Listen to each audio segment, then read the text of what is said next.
ਛੁੱਟੀ ਨਾਲ।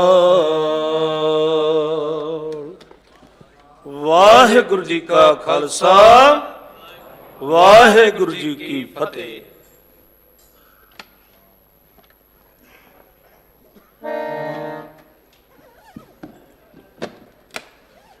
ਸਤਿਗੁਰ ਕੀ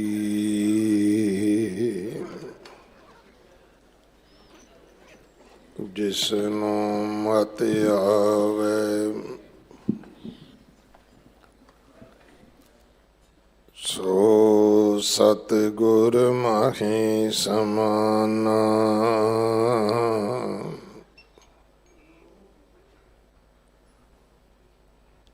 ਇਹ ਬਾਣੀ ਜੋ ਜੀਉ ਜਾਣੈ, ਤਿਸ ਅੰਤਰ ਰਵੈ ਹਰਿ ਨਾਮ।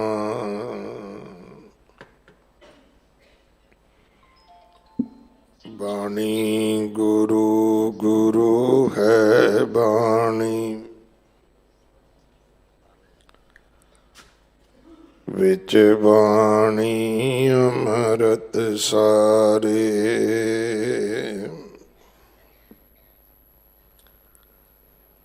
ਗੁਰ ਬਾਣੀ ਕਹੈ ਸੇਵਕ ਜਨ ਮਾਨੈ, ਪਰਤਖ ਗੁਰੂ ਨਿਸਤਾਰੇ। ਬਾਣੀ ਬਿਰਲੋ ਵਿਚਾਰਸੀ, ਜੇ ਕੋ ਗੁਰਮੁਖ ਹੋਏ।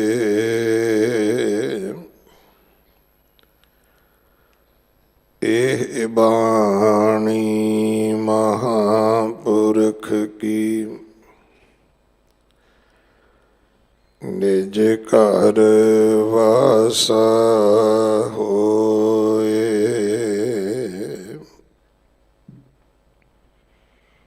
ਗੌੜੀ ਮਹਿਲਾ ਪੰਜਵਾਂ, ਤੋਤੀ ਖੋਲ ਵਿਛਾਏ ਹੇਠ, ਗਰ ਤਪ ਵਾਂਗੂ ਲਾਹੇ ਪੇਟ। ਬਿਨ ਕਰ ਤੋਤੀ ਮੁਕਤ ਨਾ ਪਾਈਐ, ਮੁਕਤ ਪਦਾਰਥ ਨਾਮ ਧਿਆਈਐ। ਰਹਾਉ ਪੂਜਾ ਤਿਲਕ ਕਰਤ ਇਸ਼ਨਾਨਾ, ਸ਼ੁਰੀ ਕਾਢ ਲੇਵੈ ਹੱਥ ਦਾਨਾ, ਵੇਦ ਪੜੈ ਮੁਖ ਮੀਠੀ ਬਾਣੀ। ਜੀਆਂ ਕੋ ਹੱਥ ਨਾ ਸੰਗੈ ਪਰਾਣੀ, ਕਹੋ ਨਾਨਕ ਜਿਸ ਕਿਰਪਾ ਧਾਰੈ। ਹਿਰਦਾ ਸ਼ੁੱਧ ਬ੍ਰਹਮ ਵਿਚਾਰੈ, ਕਹੋ ਨਾਨਕ ਜਿਸ ਕਿਰਪਾ ਧਾਰੈ ਹਿਰਦਾ ਸ਼ੁੱਧ ਬ੍ਰਹਮ ਵਿਚਾਰੈ।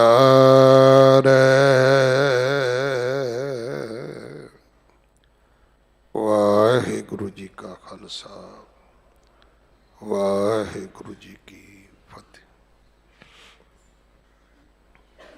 ਇਹ ਪਾਵਨ ਸ਼ਬਦ ਗੌੜੀ ਰਾਗ ਅੰਦਰ ਪੰਜਵੇਂ ਪਾਤਸ਼ਾਹ ਗੁਰੂ ਅਰਜਨ ਦੇਵ ਮਹਾਰਾਜ ਜੀ ਦੇ ਪਵਿੱਤਰ ਮੁਖ ਤੋਂ ਉਚਾਰਨ ਹੋਇਆ 201 ਅੰਗ ਤੇ ਦਰਜ ਹੈ। ਇਸ ਸ਼ਬਦ ਦੀ ਵਿਚਾਰ ਸਤਿਕਾਰਯੋਗ ਸਿੰਘ ਸਾਹਿਬ ਗਿਆਨੀ ਗੁਰਬਚਨ ਸਿੰਘ ਜੀ ਸਾਬਕਾ ਜਥੇਦਾਰ ਸ਼੍ਰੀ ਅਕਾਲ ਤਖਤ ਸਾਹਿਬ ਆਪ ਜੀ ਨੂੰ ਸਰਵਣ ਕਰਵਾਉਣਗੇ। ਇੱਕ ਦਿਨ ਦਾ ਸਮਾਂ ਹੈ ਉਹਨਾਂ ਦਾ ਸਾਡੇ ਪਾਸ। ਕੱਲ੍ਹ ਦੀ ਹਾਜ਼ਰੀ ਗੁਰਦੁਆਰਾ ਸੀਸ ਗੰਜ ਸਾਹਿਬ ਭਰ ਕੇ ਆਏ ਨੇ। ਪ੍ਰਬੰਧਕ ਸੇਵਾਦਾਰਾਂ ਵੱਲੋਂ ਸਿੰਘ ਸਾਹਿਬ ਜੀ ਦਾ ਧੰਨਵਾਦ। ਅੱਜ ਨਗਰ ਕੀਰਤਨ ਸਜੇਗਾ ਗੁਰਦੁਆਰਾ ਸੀਸ ਗੰਜ ਸਾਹਿਬ ਤੋਂ ਲੈ ਕੇ ਗੁਰਦੁਆਰਾ ਨਾਨਕ ਪਿਓ ਸਾਹਿਬ ਤੱਕ। ਸਮਾਂ ਰਹੇਗਾ 10 ਵਜੇ ਦਾ ਜਦੋਂ ਨਗਰ ਕੀਰਤਨ ਪ੍ਰਾਰੰਭ ਹੋਣਾ ਹੈ। ਕੱਲ੍ਹ ਗੁਰਪੁਰਬ ਹੈ ਜਗਤ ਗੁਰੂ ਗੁਰੂ ਨਾਨਕ ਸਾਹਿਬ ਮਹਾਰਾਜ ਜੀ ਦਾ ਪ੍ਰਕਾਸ਼ ਗੁਰਪੁਰਬ। ਵੱਡੇ ਸਮਾਗਮ ਗੁਰਦੁਆਰਾ ਰਕਾਬਗੰਜ ਸਾਹਿਬ ਭਾਈ ਲੱਖੀ ਸ਼ਾਹ ਵਣਜਾਰਾ ਹਾਲ ਅੰਦਰ ਸੱਜਣਗੇ। ਅੰਮ੍ਰਿਤ ਵੇਲੇ ਤੋਂ ਲੈ ਕੇ ਦੇਰ ਰਾਤ ਤੱਕ ਇਹਨਾਂ ਦੋਨਾਂ ਹੀ ਦਿਨਾਂ ਦੇ ਵਿੱਚ ਹਾਜ਼ਰੀਆਂ ਭਰ ਕੇ ਸੇਵਾ ਕਰਕੇ ਗੁਰੂ ਕੀਆਂ ਬਖਸ਼ਿਸ਼ਾਂ ਪ੍ਰਾਪਤ ਕਰੀਏ।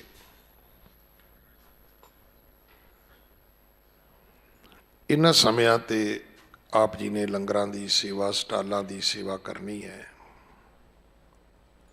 ਇਸ ਨੂੰ ਅੱਧਾ ਕਰ ਲਓ।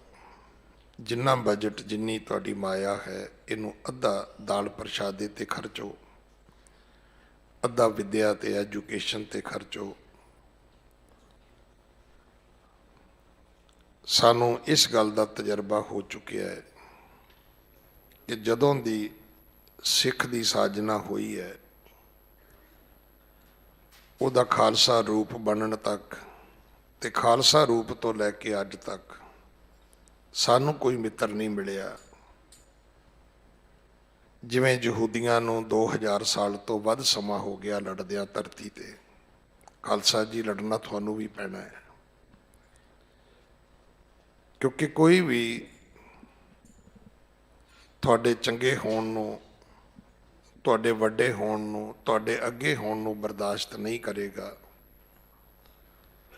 ਮੈਂ ਤਾਂ ਬਹੁਤ ਵਾਰੀ ਕਥਾ ਵਿੱਚ ਵੀ ਬੇਨਤੀ ਕਰਦਾ ਕਿ ਬਿਜੜੇ ਨੇ ਬਾਂਦਰ ਨੂੰ ਕਿਹਾ ਸੀ ਕਿ ਭਰਾ ਕੋਈ ਅਕਲ ਸਿੱਖ, ਤੇ ਉਹਨੇ ਅੱਗੋਂ ਕਿਹਾ ਸੀ ਵੀ ਅਕਲ ਤੇ ਮੈਂ ਕੀ ਸਿੱਖਣੀ ਹੈ, ਮੀਂਹ ਹਟ ਲੈਣ ਦੇ, ਤੇਰਾ ਆਲਣਾ ਤੇ ਤੋੜ ਹੀ ਦਿਆਂਗਾ।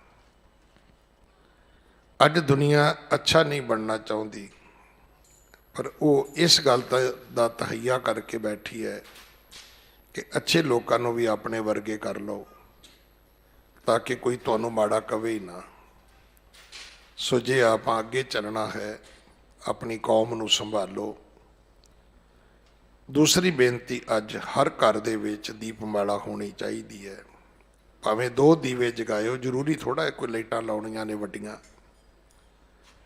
ਹਰ ਪਰਿਵਾਰ ਕੱਲ ਲੱਡੂ ਵੰਡਿਓ। ਦੂਜੇ ਧਰਮਾਂ ਨੂੰ ਇਹ ਨਾ ਹੋਵੇ ਵੀ ਅੰਨਾ ਵੰਡੇ ਰੇਵੜੀਆਂ ਮੁੜ ਮੁੜ ਘਰਦਿਆਂ ਨੂੰ।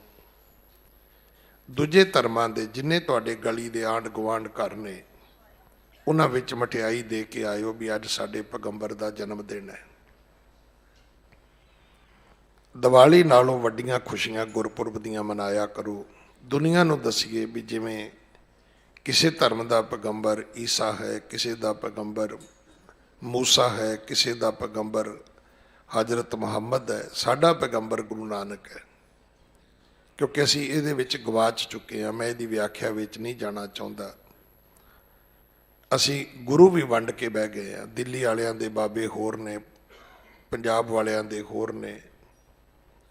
ਸਾਨੂੰ ਇੱਦਾਂ ਲੱਗਦਾ ਕਿ ਸ਼ਾਇਦ ਗੁਰੂ ਨਾਨਕ ਸਾਰਿਆਂ ਦਾ ਗੁਰੂ ਨਹੀਂ, ਉਹ ਤੇ ਨਨਕਾਣਾ ਸਾਹਿਬ ਵਾਲਿਆਂ ਦਾ ਹੀ ਹੈ। ਨਹੀਂ ਭਾਈ, ਇਹ ਦਰ ਗੁਰੂ ਨਾਨਕ ਦਾ ਹੈ, ਘਰ ਗੁਰੂ ਨਾਨਕ ਦਾ ਹੈ, ਬਾਣੀ ਗੁਰੂ ਨਾਨਕ ਦੀ ਹੈ, ਔਰ ਸਾਰਿਆਂ ਤੋਂ ਵੱਡੀ ਵਡਿਆਈ ਗੁਰੂ ਨਾਨਕ ਦੀ ਹੈ। ਸਾਡੇ ਧਰਮ ਦਾ ਜਿਹੜਾ ਪੈਗੰਬਰ ਹੈ ਉਹ ਗੁਰੂ ਨਾਨਕ ਹੈ। ਇਹ ਇੱਕ ਮਤ, ਇੱਕ ਆਵਾਜ਼ ਵਿੱਚ ਸਾਨੂੰ ਮੰਨਣਾ ਤੇ ਦੁਨੀਆ ਨੂੰ ਸੁਨੇਹਾ ਦੇਣਾ ਪਵੇਗਾ। ਸੋ ਦੂਜਿਆਂ ਦੇ ਨਾਲ ਆਪਣੀਆਂ ਖੁਸ਼ੀਆਂ ਸਾਂਝੀਆਂ ਕਰਿਓ। ਇੱਕ ਬੇਨਤੀ ਜਿਹੜੀ ਰੋਜ਼ ਕੀਤੀ ਜਾਂਦੀ ਹੈ ਕਿ ਜਿਹੜੇ ਹੋਟਲਾਂ, ਬੈਂਕਟ ਹਾਲਾਂ ਦੇ ਵਿੱਚ ਗੁਰੂ ਗ੍ਰੰਥ ਸਾਹਿਬ ਜੀ ਦੇ ਸਰੂਪ ਲੈ ਕੇ ਜਾ ਕੇ ਬੇਅਦਬੀ ਕਰਦੇ ਨੇ, ਮੈਂ ਹਰ ਅੰਮ੍ਰਿਤਧਾਰੀ ਗੁਰਸਿੱਖ ਨੂੰ, ਜਿਹੜਾ ਵੀ ਗੁਰੂ ਗ੍ਰੰਥ ਸਾਹਿਬ ਜੀ ਦੇ ਅੱਗੇ ਆਪਣਾ ਮੱਥਾ ਟੇਕਦਾ, ਮੈਂ ਸਭ ਨੂੰ ਬੇਨਤੀ ਕਰਦਾ ਕਿ ਰਿਸ਼ਤੇਦਾਰਾਂ ਨੂੰ ਤੋੜ ਕੇ ਜਵਾਬ ਦੇ ਦਿਓ ਕਿ ਅਸੀਂ ਤੁਹਾਡੇ ਵਿਆਹ 'ਤੇ ਨਹੀਂ ਆਉਣਾ। ਜੇ ਤੁਸੀਂ ਗੁਰੂ ਗ੍ਰੰਥ ਸਾਹਿਬ ਦੀ ਬੇਅਦਬੀ ਕਰਨੀ, ਅਸੀਂ ਤੁਹਾਡੇ ਨਾਲ ਨੱਚਾਂਗੇ, ਤੁਹਾਡੀਆਂ ਖੁਸ਼ੀਆਂ ਵਿੱਚ ਸ਼ਾਮਲ ਹੋਵਾਂਗੇ, ਪਰ ਜੇ ਤੁਸੀਂ ਗੁਰੂ ਗ੍ਰੰਥ ਸਾਹਿਬ ਦੀ ਬੇਅਦਬੀ ਕਰੋਗੇ ਤਾਂ ਅਸੀਂ ਉਹਦੇ ਵਿੱਚ ਸ਼ਾਮਲ ਨਹੀਂ ਹੋਵਾਂਗੇ।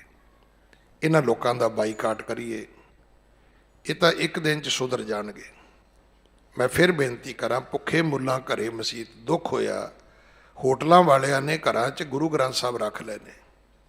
ਮਰਿਆਦਾ ਉਹਨਾਂ ਕੀ ਰੱਖਣੀ, ਉਹ ਤਾਂ ਸਨੈਕਸ ਵੇਚਦੇ ਉਹ ਤਾਂ ਮੱਥਾ ਟਿਕਾਈ ਜਿਹੜਾ ਚੜ੍ਹਤ ਚੜਾਵਾ ਹੈ ਉਹ ਵੀ ਕਰ ਲੈ ਜਾਂਦੇ ਨੇ। ਪਤਾ ਨਹੀਂ ਮਹਾਰਾਜ ਇਹਨਾਂ ਦਾ ਕਿੱਦਾਂ, ਕਿਵੇਂ, ਕਦੋਂ ਭਲਾ ਕਰੇਗਾ। ਆਪਾਂ ਕਿਹੜੇ ਪਾਸੇ ਤੁਰ ਪਏ, ਏਡੀ ਚੜ੍ਹਦੀ ਕਲਾ ਦੀ ਕੌਮ। ਸੋ ਬਿਲਕੁਲ ਇਸ ਗੱਲ ਦੀ ਪਹਿਰੇਦਾਰੀ ਸਾਡੇ ਨਾਲ ਕਰੋ ਕਿ ਜਿੱਥੇ ਅਸੀਂ ਇਸ ਗੱਲ ਦਾ ਯਤਨ ਕਰਾਂਗੇ ਕਿ ਇਸ ਨੂੰ ਰੋਕਿਆ ਜਾਏ, ਸਖਤੀ ਨਾਲ ਰੋਕਿਆ ਜਾਏ, ਉੱਥੇ ਆਪ ਜੀ ਵੀ ਸਾਰੇ ਫੈਸਲਾ ਕਰ ਲਓ ਕਿ ਅਸੀਂ ਇਸ ਬੇਅਦਬੀ ਦੇ ਭਾਗੀਦਾਰ ਨਹੀਂ ਬਣਨਾ।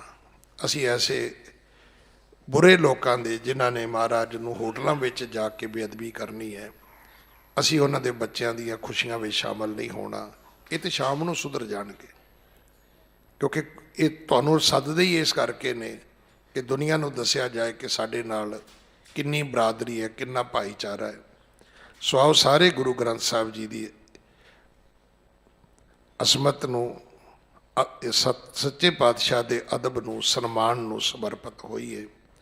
ਅਗਲੇ ਸਮੇਂ ਵਾਸਤੇ ਗੁਰਬਾਣੀ ਵਿਚਾਰ ਸਰਵਣ ਕਰੋ। ਵਾਹਿਗੁਰੂ ਜੀ ਕਾ ਖਾਲਸਾ, ਵਾਹਿਗੁਰੂ ਜੀ ਕੀ ਫਤਿਹ। ਵਾਹਿਗੁਰੂ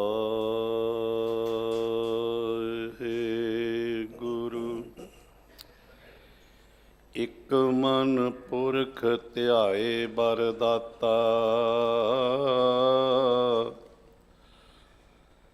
ਸੰਤ ਸਹਾਰ ਸਦਾ ਵਿਖਿਆਤਾ। ਤਾਸ ਚਰਨ ਲੈ ਹਿਰਦੈ ਬਸਾਵੋ, ਤੋ ਪਰਮ ਗੁਰੂ ਨਾਨਕ ਗੁਣ ਗਾਵੋ। ਤੇਰੇ ਕਵਨ ਕਵਨ ਗੁਣ ਕਹਿ ਕਹਿ ਗਾਵਾਂ, ਤੂੰ ਸਾਹਿਬ ਗੁਣੀ ਨਿਧਾਨਾ। ਤੁਮਰੀ ਮਹਿਮਾ ਬਰਨ ਨਾ ਸਾਕੋਂ, ਤੂੰ ਠਾਕੁਰ ਊਚ ਭਗਵਾਨਾ। ਜਿਹਵਾ ਏਕ ਕਵਨ ਗੁਣ ਕਹੀਐ, ਬੇਸ਼ੁਮਾਰ ਬੇਅੰਤ ਸੁਆਮੀ। ਤੇਰੋ ਅੰਤ ਨਾ ਕਿਨਹੀ ਲਹੀਐ, ਮਤ ਸੁਮਤ ਤੇਰੇ ਵਸ ਸੁਆਮੀ। ਹਮ ਜੰਤ ਤੂੰ ਪੁਰਖ ਜੰਤੈਨੀ, ਜਨ ਨਾਨਕ ਕੇ ਪ੍ਰਭ ਕਰਤੇ ਸੁਆਮੀ। ਜਿਉ ਭਾਵੈ ਤਿਵੇਂ ਬੋਲੈਨੀ, ਜਨ ਨਾਨਕ ਕੇ ਪ੍ਰਭ ਕਰਤੇ ਸੁਆਮੀ। ਜਿਉ ਭਾਵੈ ਤਿਵੇਂ ਬੋਲੈਨੀ। ਸਤਨਾਮ ਸ੍ਰੀ ਵਾਹਿਗੁਰੂ ਸਾਹਿਬ ਜੀ। ਗੌੜੀ ਮਹੱਲਾ ਪੰਜਵਾ। ਧੋਤੀ ਖੋਲ ਵਿਛਾਏ ਹੇਠ, ਗਰਦਬ ਲਾਗੂ ਵਾਂਗੂ ਲਾਹੇ ਪੇਟ। ਬਿਨ ਕਰ ਤੂਤੀ ਮੁਕਤ ਨ ਪਾਈਐ, ਮੁਕਤ ਪਦਾਰਥ ਨਾਮ ਧਿਆਈਐ। ਵਾਹਿਗੁਰੂ ਜੀ ਕਾ ਖਾਲਸਾ, ਵਾਹਿਗੁਰੂ ਜੀ ਕੀ ਫਤਿਹ। ਪਰਮ ਪੂਜੀਏ ਪਾਦ ਵਾਲੀਏ ਕੁਲ ਆਲਮ ਹਜ਼ੂਰੇ ਅਨਵਰ ਸ਼ਾਹੀ ਸ਼ਹਿਨਸ਼ਾਹ। ਛਤਰ ਚਵਰ ਤਖਤ ਦੇ ਮਾਲਿਕ, ਰੂਹਾਨੀਅਤ ਦੇ ਮੁਜੱਸਮੇ, ਕਲਯੁਗ ਦੇ ਬੋਹਿਤ, ਜੁਗੋ ਜੁਗ ਅਟਲ ਸਾਹਿਬ ਸ੍ਰੀ ਗੁਰੂ ਗ੍ਰੰਥ ਸਾਹਿਬ ਜੀ ਦੀ ਪਾਵਨ ਪਵਿੱਤਰ ਬਾਰਗਾਹ ਵਿੱਚ ਸਤਿਗੁਰਾਂ ਦੇ ਮਹਾਨ ਪਾਵਨ ਪਵਿੱਤਰ ਸਥਾਨ ਗੁਰਦੁਆਰਾ ਸ੍ਰੀ ਬੰਗਲਾ ਸਾਹਿਬ ਵਿਖੇ ਸੱਜ ਬੈਠੀ ਸਤਿਗੁਰਾਂ ਦੀ ਸਾਜੀ ਨਿਵਾਜੀ ਗੁਰੂ ਕੀ ਸੁੰਦਰ ਰੂਪ ਸਰੂਪ ਸਾਧ ਸੰਗਤ ਜੀ, ਆਪ ਜੀ ਵਡਭਾਗੀ ਹੋ। ਅੰਮ੍ਰਿਤ ਵੇਲੇ ਤੋਂ ਸਮੇਂ ਸਮੇਂ ਅਨੁਸਾਰ ਪਹੁੰਚ ਕਰਕੇ ਅੰਮ੍ਰਿਤਮਈ ਬਾਣੀ ਸਰਵਣ ਕਰਕੇ, ਸੇਵਾ ਕਰਕੇ, ਸੰਗਤ ਕਰਕੇ ਇਸ ਮਨੁੱਖਾ ਜਨਮ ਨੂੰ ਧਨਤਾ ਦੇ ਯੋਗ ਬਣਾ ਰਹੇ ਹੋ। ਦਿੱਲੀ ਸੇ ਗੁਰਦੁਆਰਾ ਪ੍ਰਬੰਧਕ ਕਮੇਟੀ ਦੇ ਵੱਲੋਂ ਮਹਾਨ ਉਪਰਾਲਾ ਕਰਕੇ ਸੰਗਤਾਂ ਨੂੰ ਸ਼ਬਦ ਗੁਰੂ ਨਾਲ ਜੋੜਨ ਦੇ ਵਾਸਤੇ ਸਾਹਿਬ ਸ੍ਰੀ ਗੁਰੂ ਗ੍ਰੰਥ ਸਾਹਿਬ ਜੀ ਦੀ ਲੜੀਵਾਰ ਕਥਾ ਪ੍ਰਾਰੰਭ ਕੀਤੀ ਹੈ। ਅੱਜ ਦੇ ਪਾਵਨ ਪਵਿੱਤਰ ਉਪਦੇਸ਼ ਸੰਦੇਸ਼ ਸਾਹਿਬ ਜੀ ਜੋ ਸਾਨੂੰ ਕਲਯੁਗੀ ਜੀਵਾਂ ਨੂੰ ਬਖਸ਼ਿਸ਼ ਕਰ ਰਹੇ ਨੇ, ਆਪ ਜੀ ਨੇ ਬੜੇ ਪਿਆਰ ਵਿੱਚ, ਬੜੀ ਸ਼ੁੱਧਤਾ ਦੇ ਵਿੱਚ ਸਿੰਘ ਸਾਹਿਬ ਗਿਆਨੀ ਰਣਜੀਤ ਸਿੰਘ ਜੀ ਦੀ ਰਸਨਾ ਤੋਂ ਸਰਵਣ ਕੀਤੇ ਨੇ। ਦੇਸ਼ ਦੀ ਵਿਚਾਰ ਕਰਨ ਦੇ ਵਾਸਤੇ ਸਾਹਿਬਾਂ ਨੇ ਸੁਭਾਗ ਬਖਸ਼ਿਸ਼ ਕੀਤਾ ਹੈ।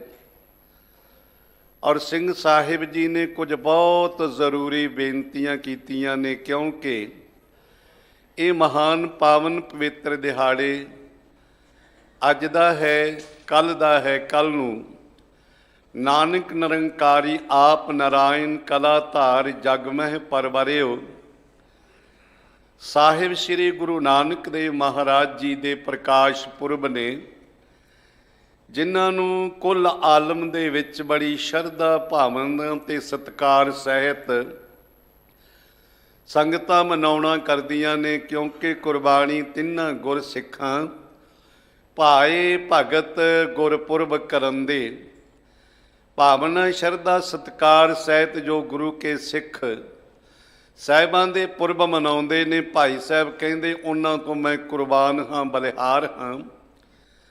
ਦਿੱਲੀ ਸੇ ਗੁਰਦੁਆਰਾ ਪ੍ਰਬੰਧਕ ਕਮੇਟੀ ਦਿੱਲੀ ਦੀਆਂ ਸਮੂਹ ਜਥੇਬੰਦੀਆਂ ਸੰਗਤਾਂ ਦੇ ਵੱਲੋਂ ਮਹਾਨ ਪੁਰਬ ਮਨਾਉਣ ਵਾਸਤੇ ਆਪ ਜੀ ਸਰਵਣ ਕਰ ਰਹੇ ਸੀ ਕਿ ਅੱਜ ਗੁਰਦੁਆਰਾ ਸੀਸਗੰਜ ਸਾਹਿਬ ਜੀ ਤੋਂ ਮਹਾਨ ਨਗਰ ਕੀਰਤਨ ਪ੍ਰਾਰੰਭ ਹੋ ਰਿਹਾ ਹੈ।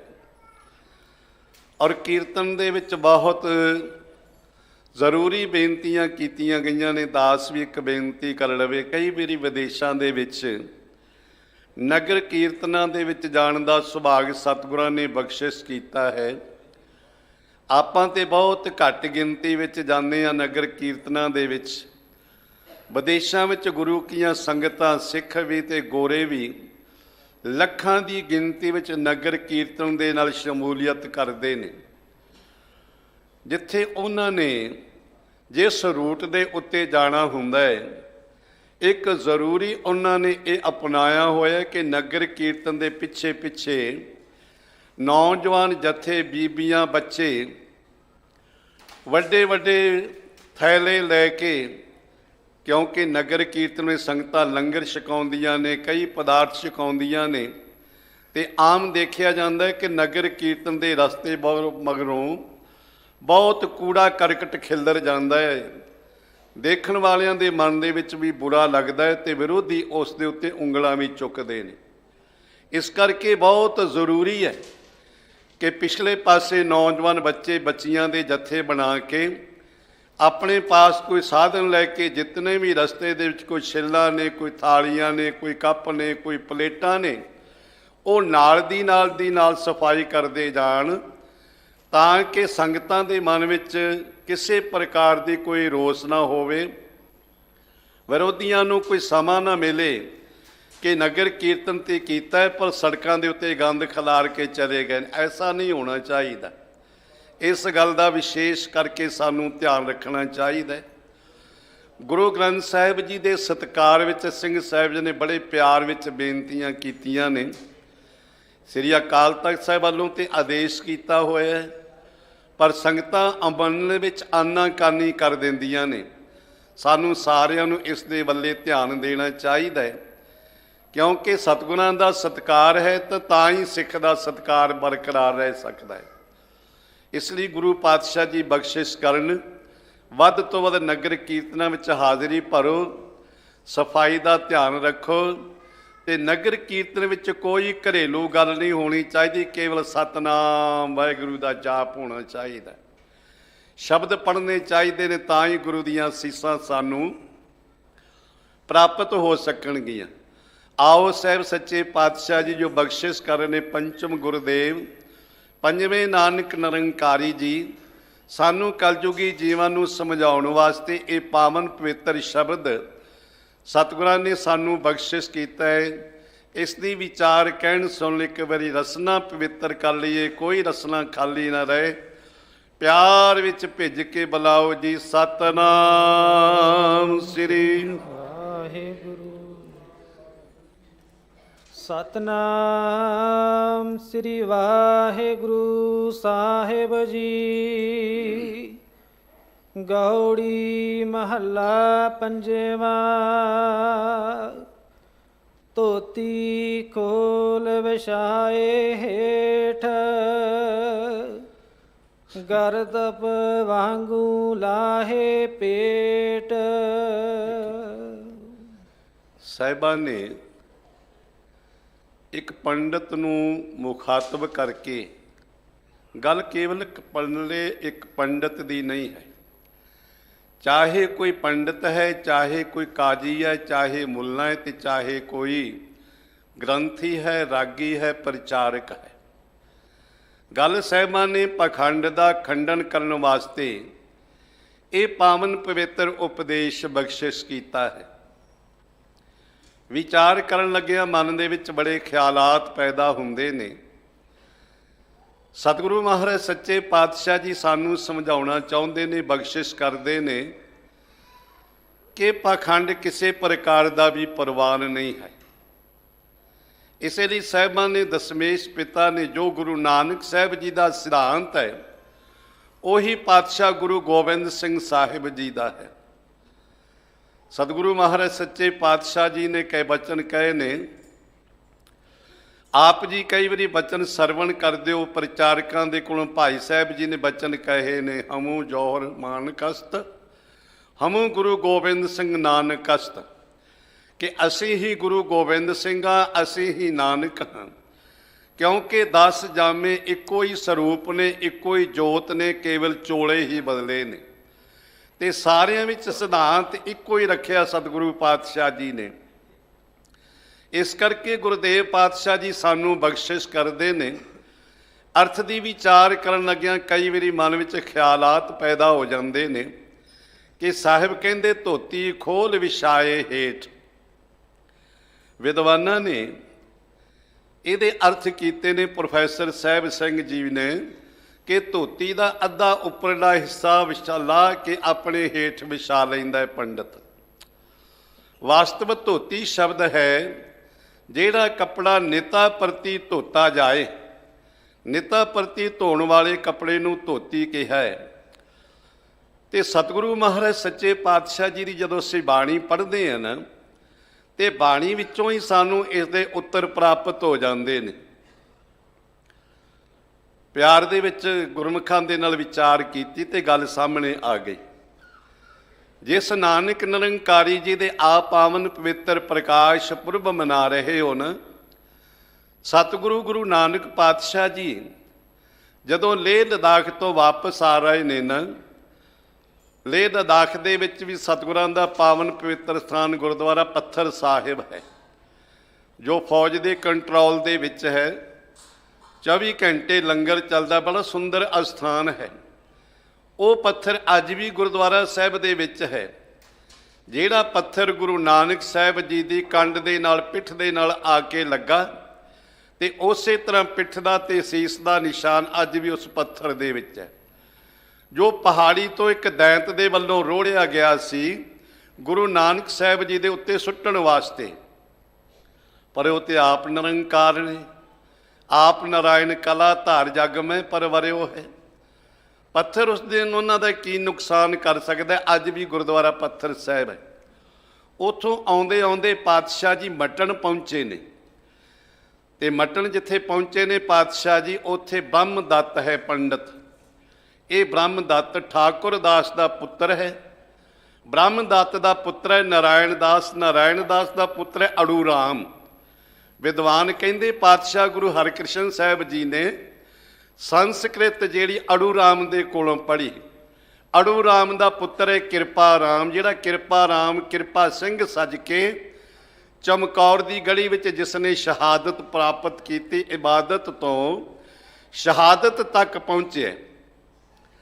ਬ੍ਰਹਮ ਦੱਤ ਦੇ ਕੋਲ ਪਹੁੰਚੇ ਨੇ ਪਾਤਸ਼ਾਹ ਜੀ, ਤੇ ਬ੍ਰਹਮ ਦੱਤ ਆਪਣੇ ਆਪ ਨੂੰ ਬਹੁਤ ਵੱਡਾ ਵਿਦਵਾਨ ਸਮਝਦਾ ਹੈ। ਬੜੇ ਗ੍ਰੰਥ ਪੜ੍ਹੇ ਹੋਏ ਨੇ ਇਸ ਬ੍ਰਹਮ ਦੱਤ ਨੇ। ਤੇ ਸਤਿਗੁਰੂ ਪਾਤਸ਼ਾਹ ਗੁਰੂ ਨਾਨਕ ਸਾਹਿਬ ਜੀ ਕਹਿਣ ਲੱਗੇ ਬ੍ਰਹਮ ਦੱਤ ਨੂੰ ਕਿ ਤੁਹਾਡੇ ਕਿਤਨਾ ਕੁ ਅਧਿਐਨ ਹੈ, ਕਿਤਨਾ ਕੁ ਵਿਚਾਰ ਹੈ, ਕਿਤਨਾ ਕੁ ਪੜ੍ਹੇ ਲਿਖੇ ਹੋ? ਕਹਿੰਦਾ ਜੀ ਮੈਂ ਤੇ ਬਹੁਤ ਗ੍ਰੰਥ ਪੜ੍ਹੇ ਨੇ। ਐ ਦੇਖੋ ਮੇਰੇ ਕੋਲ ਕਿਤਨੇ ਗ੍ਰੰਥ ਪਏ ਹੋਏ ਨੇ। ਆਪਨੇ ਕਈ ਵਾਰੀ ਦੇਖਿਆ ਹੋਣਾ, ਕਈਆਂ ਮਹਾਤਮਾ ਦੀਆਂ ਗੱਡੀਆਂ ਤੇ 108 ਲਿਖਿਆ ਹੁੰਦਾ। ਹੁਣ ਤਾਂ 108 ਤੋਂ ਵੱਧ ਕੇ 1008 ਲਿਖਣਾ ਸ਼ੁਰੂ ਕਰ ਦਿੱਤਾ। ਪਤਾ ਭਾਵੇਂ ਨਾ ਹੋਵੇ ਕਿ 108 ਦਾ ਮਤਲਬ ਕੀ ਹੈ। 108 ਦਾ ਮਤਲਬ ਹੈ ਜਿਸ ਨੇ 108 ਗ੍ਰੰਥ ਪੜ੍ਹੇ ਹੋਏ ਨੇ, 108 ਗ੍ਰੰਥਾਂ ਦਾ ਅਧਿਐਨ ਕੀਤਾ ਹੋਇਆ ਹੈ। 4 ਵੇਦ, 6 ਸ਼ਾਸਤਰ, 27 ਸਿਮਰਤੀਆਂ, 52 ਉਪਨਿਸ਼ਦਾਂ, ਗੀਤਾ ਦਾ ਗਿਆਨ, ਜਿਨ੍ਹਾਂ ਦੀ ਗਿਣਤੀ 108 ਬਣਦੀ ਹੈ। 108 ਪੜ੍ਹਿਆ ਹੋਇਆ ਵਿਦਵਾਨ ਆਪਣੇ ਨਾਲ 108 ਲਗਾ ਸਕਦਾ ਹੈ। ਇਹ ਉਪਾਧੀ ਹੈ, ਡਿਗਰੀ ਹੈ ਉਹਦੇ ਕੋਲੇ। ਪਰ ਹੁਣ ਤੇ ਬਿਨਾਂ ਕਿਸੇ ਪੜ੍ਹੇ ਤੋਂ ਹੀ ਆਪਣੀਆਂ ਗੱਡੀਆਂ ਤੇ ਲਿਖਾਉਣਾ ਸ਼ੁਰੂ ਕਰ ਦਿੱਤਾ। ਇਸ ਨੇ 108 ਗ੍ਰੰਥ ਪੜ੍ਹੇ ਹੋਏ ਨੇ ਬ੍ਰਹਮ ਦੱਤ ਨੇ। ਤੇ ਸਤਿਗੁਰੂ ਗੁਰੂ ਨਾਨਕ ਪਾਤਸ਼ਾਹ ਜੀ ਜਦੋਂ ਦੇਖਿਆ ਕਿ ਵਿਦਿਆ ਦਾ ਬਹੁਤ ਵੱਡਾ ਹੰਕਾਰ ਹੈ ਇਸ ਨੂੰ, ਤੇ ਸਤਿਗੁਰੂ ਗੁਰੂ ਨਾਨਕ ਪਾਤਸ਼ਾਹ ਜੀ ਕਹਿਣ ਲੱਗੇ ਬ੍ਰਹਮ ਦੱਤ, ਇੰਨੇ ਗ੍ਰੰਥ ਪੜ੍ਹ ਕੇ ਤੇ ਤੂੰ ਇਹਨਾਂ ਵਿੱਚੋਂ ਵਿਚਾਰ ਕੀ ਪ੍ਰਾਪਤ ਕੀਤੀ ਹੈ? ਤੈਨੂੰ ਕੋਈ ਸਿਧਾਂਤ ਪ੍ਰਾਪਤ ਹੋਇਆ? ਕਹਿੰਦਾ ਮਹਾਰਾਜ ਮੈਂ ਕਰਮ ਕਾਂਡੀ ਹਾਂ, ਨਿਤਾ ਪ੍ਰਤੀ ਪੂਜਾ ਕਰਦਾ ਹਾਂ, ਸਾਧਨ ਕਰਦਾ ਹਾਂ, ਹੋਰ ਕੀ ਕਰਨਾ ਮੈਂ, ਹੋਰ ਕੀ ਚਾਹੀਦਾ? ਤੇ ਸਾਹਿਬ ਗੁਰੂ ਨਾਨਕ ਪਾਤਸ਼ਾਹ ਨੇ ਇੱਕ ਹੀ ਬਚਨ ਕਿਹਾ ਸੀ। ਦਰਅਸਲ ਜ਼ਿੰਦਗੀ ਵਿੱਚ ਜਦੋਂ ਤਬਦੀਲੀ ਆਉਂਦੀ ਹੈ ਤੇ ਇੱਕ ਹੀ ਸ਼ਬਦ ਦੇ ਨਾਲ ਆਉਂਦੀ, ਇੱਕ ਹੀ ਬਚਨ ਦੇ ਨਾਲ ਆਉਂਦੀ ਹੈ। ਇਸੇ ਲਈ ਸਾਹਿਬਾਂ ਨੇ ਅੰਮ੍ਰਿਤਮਈ ਬਾਣੀ ਵਿੱਚ ਬੜੇ ਪਿਆਰੇ ਸ਼ਬਦ ਕਹੇ ਨੇ, ਏਕ ਸ਼ਬਦ ਮੇਰੇ ਪ੍ਰਾਨ ਬਸਤ ਹੈ, ਬਾਹੋੜੇ ਜਨਮ ਨਾ ਆਵਾਂ। ਇੱਕ ਸ਼ਬਦ ਦੇ ਨਾਲ ਹੀ ਜਦੋਂ ਪ੍ਰਾਣਾਂ ਵਿੱਚ ਇੱਕ ਸ਼ਬਦ ਵਸ ਜਾਏ ਨਾ, ਤੇ ਮੁੜ ਕੇ ਜਨਮ ਜਨਮਾਤਰਾਂ ਦੇ ਚੱਕਰ ਵਿੱਚ ਨਹੀਂ ਪੈਣਾ ਪੈਂਦਾ। ਤੇ ਸਤਿਗੁਰੂ ਗੁਰੂ ਨਾਨਕ ਪਾਤਸ਼ਾਹ ਜੀ ਕਹਿਣ ਲੱਗੇ ਬ੍ਰਹਮ ਦੱਤ, ਨਾਨਕ ਲੇਖੈ ਇੱਕ ਗੱਲ ਹੋਰ ਹਉਮੈ ਝਖਣਾ ਝਾਖ।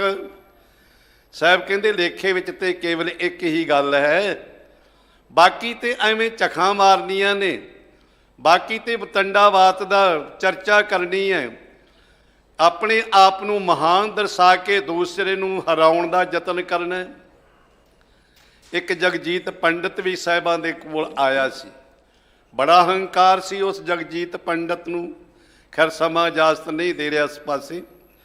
ਮੈਂ ਬੇਨਤੀ ਕਰ ਰਿਹਾ ਸੀ ਬ੍ਰਹਮ ਦੱਤ ਨੂੰ, ਜਦੋਂ ਸਤਿਗੁਰਾਂ ਨੇ ਕਿਹਾ ਕਿ ਵਿਦਿਆ ਦਾ ਹੰਕਾਰ ਚੰਗਾ ਨਹੀਂ ਹੈ, ਵਿਦਿਆ ਪੜ੍ਹਨੀ ਬਹੁਤ ਚੰਗੀ ਗੱਲ ਹੈ, ਗਿਆਨ ਪ੍ਰਾਪਤ ਕਰਨਾ ਬਹੁਤ ਮਹਾਨ ਹੈ, ਪਰ ਉਸ ਗਿਆਨ ਦਾ ਹੰਕਾਰ ਹੋ ਜਾਣਾ, ਜਿਤਨਾ ਗਿਆਨ ਦੇ ਕਰਕੇ ਚੰਗਿਆਈ ਉਤਨਾ ਹੰਕਾਰ ਕਰਨ ਕਰਕੇ ਬੁਰਿਆਈ ਹੋ ਜਾਂਦੀ ਹੈ।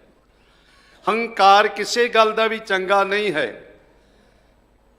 ਇਸ ਲਈ ਸਤਿਗੁਰੂ ਪਾਤਸ਼ਾਹ ਜੀ ਨੇ ਬੜੇ ਪਿਆਰੇ ਬਚਨ ਕਹੇ, ਨਾਨਕ ਤੇ ਨਰ ਅਸਲ ਖਰ, ਜੋ ਬਿਨ ਗੁਣ ਗਰਭ ਕਰੰਤ। ਉਹ ਤੇ ਖੋਤੇ ਦੀ ਤਰ੍ਹਾਂ ਨੇ, ਬਿਨਾਂ ਗੁਣਾਂ ਤੋਂ ਹੰਕਾਰ ਕਰੀ ਜਾਂਦੇ ਨੇ। ਭਾਈ ਸਾਹਿਬ ਭਾਈ ਗੁਰਦਾਸ ਜੀ ਨੇ ਵਾਰਾਂ ਵਿੱਚ ਇੱਕ ਬੜੀ ਪਿਆਰੀਆਂ ਬਚਨ ਕਹੇ ਨੇ ਕਿ ਇੱਕ ਹੰਕਾਰੀ ਪੰਡਤ ਜਿਹਨੇ 108 ਗ੍ਰੰਥ ਪੜ੍ਹੇ ਹੋਏ ਸੀ, ਉਸ ਨੂੰ ਇੱਕ ਗੂੰਗੇ ਤੇ ਬੋਲੇ ਨੇ ਹਰਾ ਦਿੱਤਾ। ਗੂੰਗੇ ਤੇ ਬੋਲੇ ਨੇ ਹਰਾ ਦਿੱਤਾ, ਇਸ਼ਾਰਿਆਂ ਵਿੱਚ ਚਰਚਾ ਕਰਕੇ ਹੰਕਾਰ ਉਹਦਾ ਨਿਵਰਤ ਕਰ ਦਿੱਤਾ। ਹੰਕਾਰੀ ਕਿਸੇ ਨੂੰ ਵੀ ਚੰਗਾ ਨਹੀਂ ਲੱਗਦਾ। ਹਰ ਜਿਉ ਅਹੰਕਾਰ ਨਾ ਭਾਵਈ, ਵੇਦ ਕੂਕ ਸੁਣਾਵਹਿ।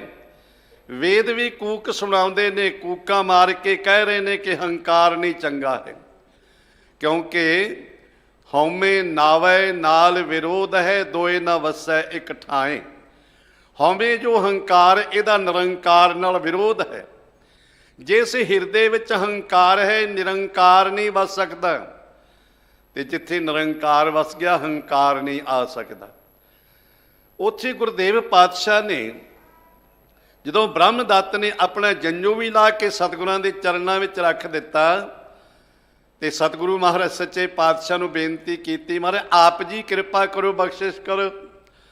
ਤਾਂ ਉੱਥੇ ਸਤਿਗੁਰਾਂ ਨੇ ਇੱਕ ਪਾਵਨ ਬਚਨ ਉਚਾਰਨ ਕੀਤਾ ਹੈ, ਜੋ ਸੰਸਕ੍ਰਿਤ ਜਿੱਥੋਂ ਸ਼ੁਰੂ ਹੁੰਦੀ ਹੈ, ਧੰਨ ਸ਼੍ਰੀ ਗੁਰੂ ਗ੍ਰੰਥ ਸਾਹਿਬ ਦੇ ਵਿੱਚ ਪਹਿਲੇ ਪਦਾ ਸਾਹਿਬ ਸ਼੍ਰੀ ਗੁਰੂ ਨਾਨਕ ਦੇਵ ਮਹਾਰਾਜ ਜੀ ਦਾ, ਫਿਰ ਪੰਚਮ ਪਾਤਸ਼ਾਹ ਜੀ ਦੀ ਅੰਮ੍ਰਿਤਮਈ ਬਾਣੀ ਸ਼ੁਰੂ ਹੁੰਦੀ ਹੈ।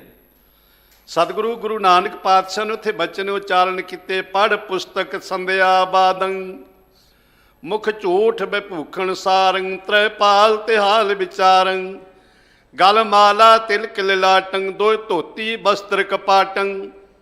ਅਰਥ ਸਪਸ਼ਟ ਹੋ ਗਿਆ। ਠੀਕ ਹੈ, ਵਿਦਵਾਨਾਂ ਨੇ ਆਪਣੇ ਆਪਣੇ ਹਿਸਾਬ ਨਾਲ ਅਰਥ ਕੀਤੇ ਨੇ ਕਿ ਅੱਧੀ ਧੋਤੀ ਲਾ ਕੇ ਵਿਛਾ ਲਈ ਹੇਠ।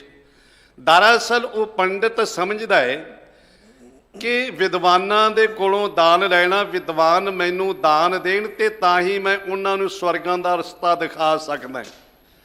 ਦਾਨ ਲੈਣ ਦੇ ਵਿੱਚ ਪੰਡਿਤ ਆਪਣੇ ਆਪ ਨੂੰ ਜਜਮਾਨ ਦੇ ਘਰ ਵਿੱਚ ਜਾਂਦਾ ਹੈ ਤੇ ਸਮਝਦਾ ਹੈ ਕਿ ਜਜਮਾਨ ਦਾ ਘਰ ਅਪਵਿੱਤਰ ਹੈ। ਭਾਵੇਂ ਜਜਮਾਨ ਨੇ ਕਿਤਨਾ ਵੀ ਉਸ ਨੂੰ ਸੁੰਦਰ, ਉਹਦੀ ਸਫਾਈ ਧੁਆਈ ਕੀਤੀ ਹੋਵੇ। ਪਹਿਲੇ ਸਮਿਆਂ ਦੇ ਵਿੱਚ ਗੋਬਰ ਦੇ ਨਾਲ ਚੌਂਕੇ ਨੂੰ ਲਿਪਿਆ ਜਾਂਦਾ ਸੀ, ਪੋਚਾ ਫੇਰਿਆ ਜਾਂਦਾ ਸੀ। ਪੋਚਾ ਫੇਰ ਕੇ ਬਿਠਾਇਆ, ਫਿਰ ਵੀ ਪੰਡਿਤ ਸਮਝਦਾ ਹੈ ਕਿ ਅਪਵਿੱਤਰ ਹੈ। ਅਪਵਿੱਤਰ ਤੋਂ ਪਵਿੱਤਰ ਹੋਣ ਵਾਸਤੇ ਆਪਣੀ ਧੋਤੀ ਲਾ ਕੇ ਥੱਲੇ ਵਿਛਾ ਲੈਂਦਾ। ਦਰਅਸਲ ਦੋਏ ਧੋਤੀ ਬਸਤਰ ਕਪਾਟੰ, ਬ੍ਰਾਹਮਣ ਦੋ ਧੋਤੀਆਂ ਆਪਣੇ ਪਾਸ ਰੱਖਦਾ, ਬਸਤਰ ਰੱਖਦਾ। ਇੱਕ ਧੋਤੀ ਲਾ ਕੇ ਤੇ ਥੱਲੇ ਵਿਛਾ ਕੇ ਜਜਮਾਨ ਦੇ ਘਰ ਵਿੱਚ ਬੈਠ ਕੇ ਫਿਰ ਉਹ ਆਪਣਾ ਜਿਹੜੇ ਪੂਜਾ ਪ੍ਰਤਿਸ਼ਠਾ ਕਰਦਾ, ਭੋਜਨ ਛਕਦਾ। ਤੇ ਜਦੋਂ ਪੰਡਿਤ ਨੇ ਪੂਜਾ ਕਰਨੀ ਹੁੰਦੀ ਹੈ ਨਾ, ਉਹ ਸਿਰ ਢੱਕ ਕੇ ਕਰਦਾ ਹੈ। ਉਦੋਂ ਵੀ ਸਿਰ ਢੱਕਣਾ ਪੈਂਦਾ। ਹੁਣ ਸ਼ਾਇਦ ਇਹ ਨਾ ਹੋ ਸਕੇ, ਪਰ ਕੋਈ ਵੀ ਧਰਮ ਦਾ ਕਰਮ ਕਰਨਾ, ਉਹਦੇ ਵਾਸਤੇ ਸਿਰ ਢੱਕਣਾ ਬਹੁਤ ਜ਼ਰੂਰੀ ਹੈ, ਸਤਿਕਾਰ ਦੇ ਨਾਲ ਕਰਨਾ।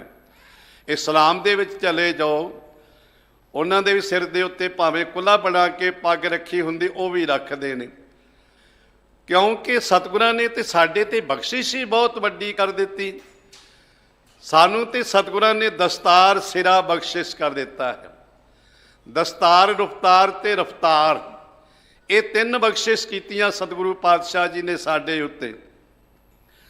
ਤੇ ਬ੍ਰਹਮ ਦੱਤ ਦੇ ਕੋਲ ਸਤਿਗੁਰਾਂ ਨੇ ਬਚਨ ਉਚਾਰਨ ਕੀਤਾ, ਦੋਏ ਧੋਤੀ ਬਸਤਰ ਕਪਾਟੰ।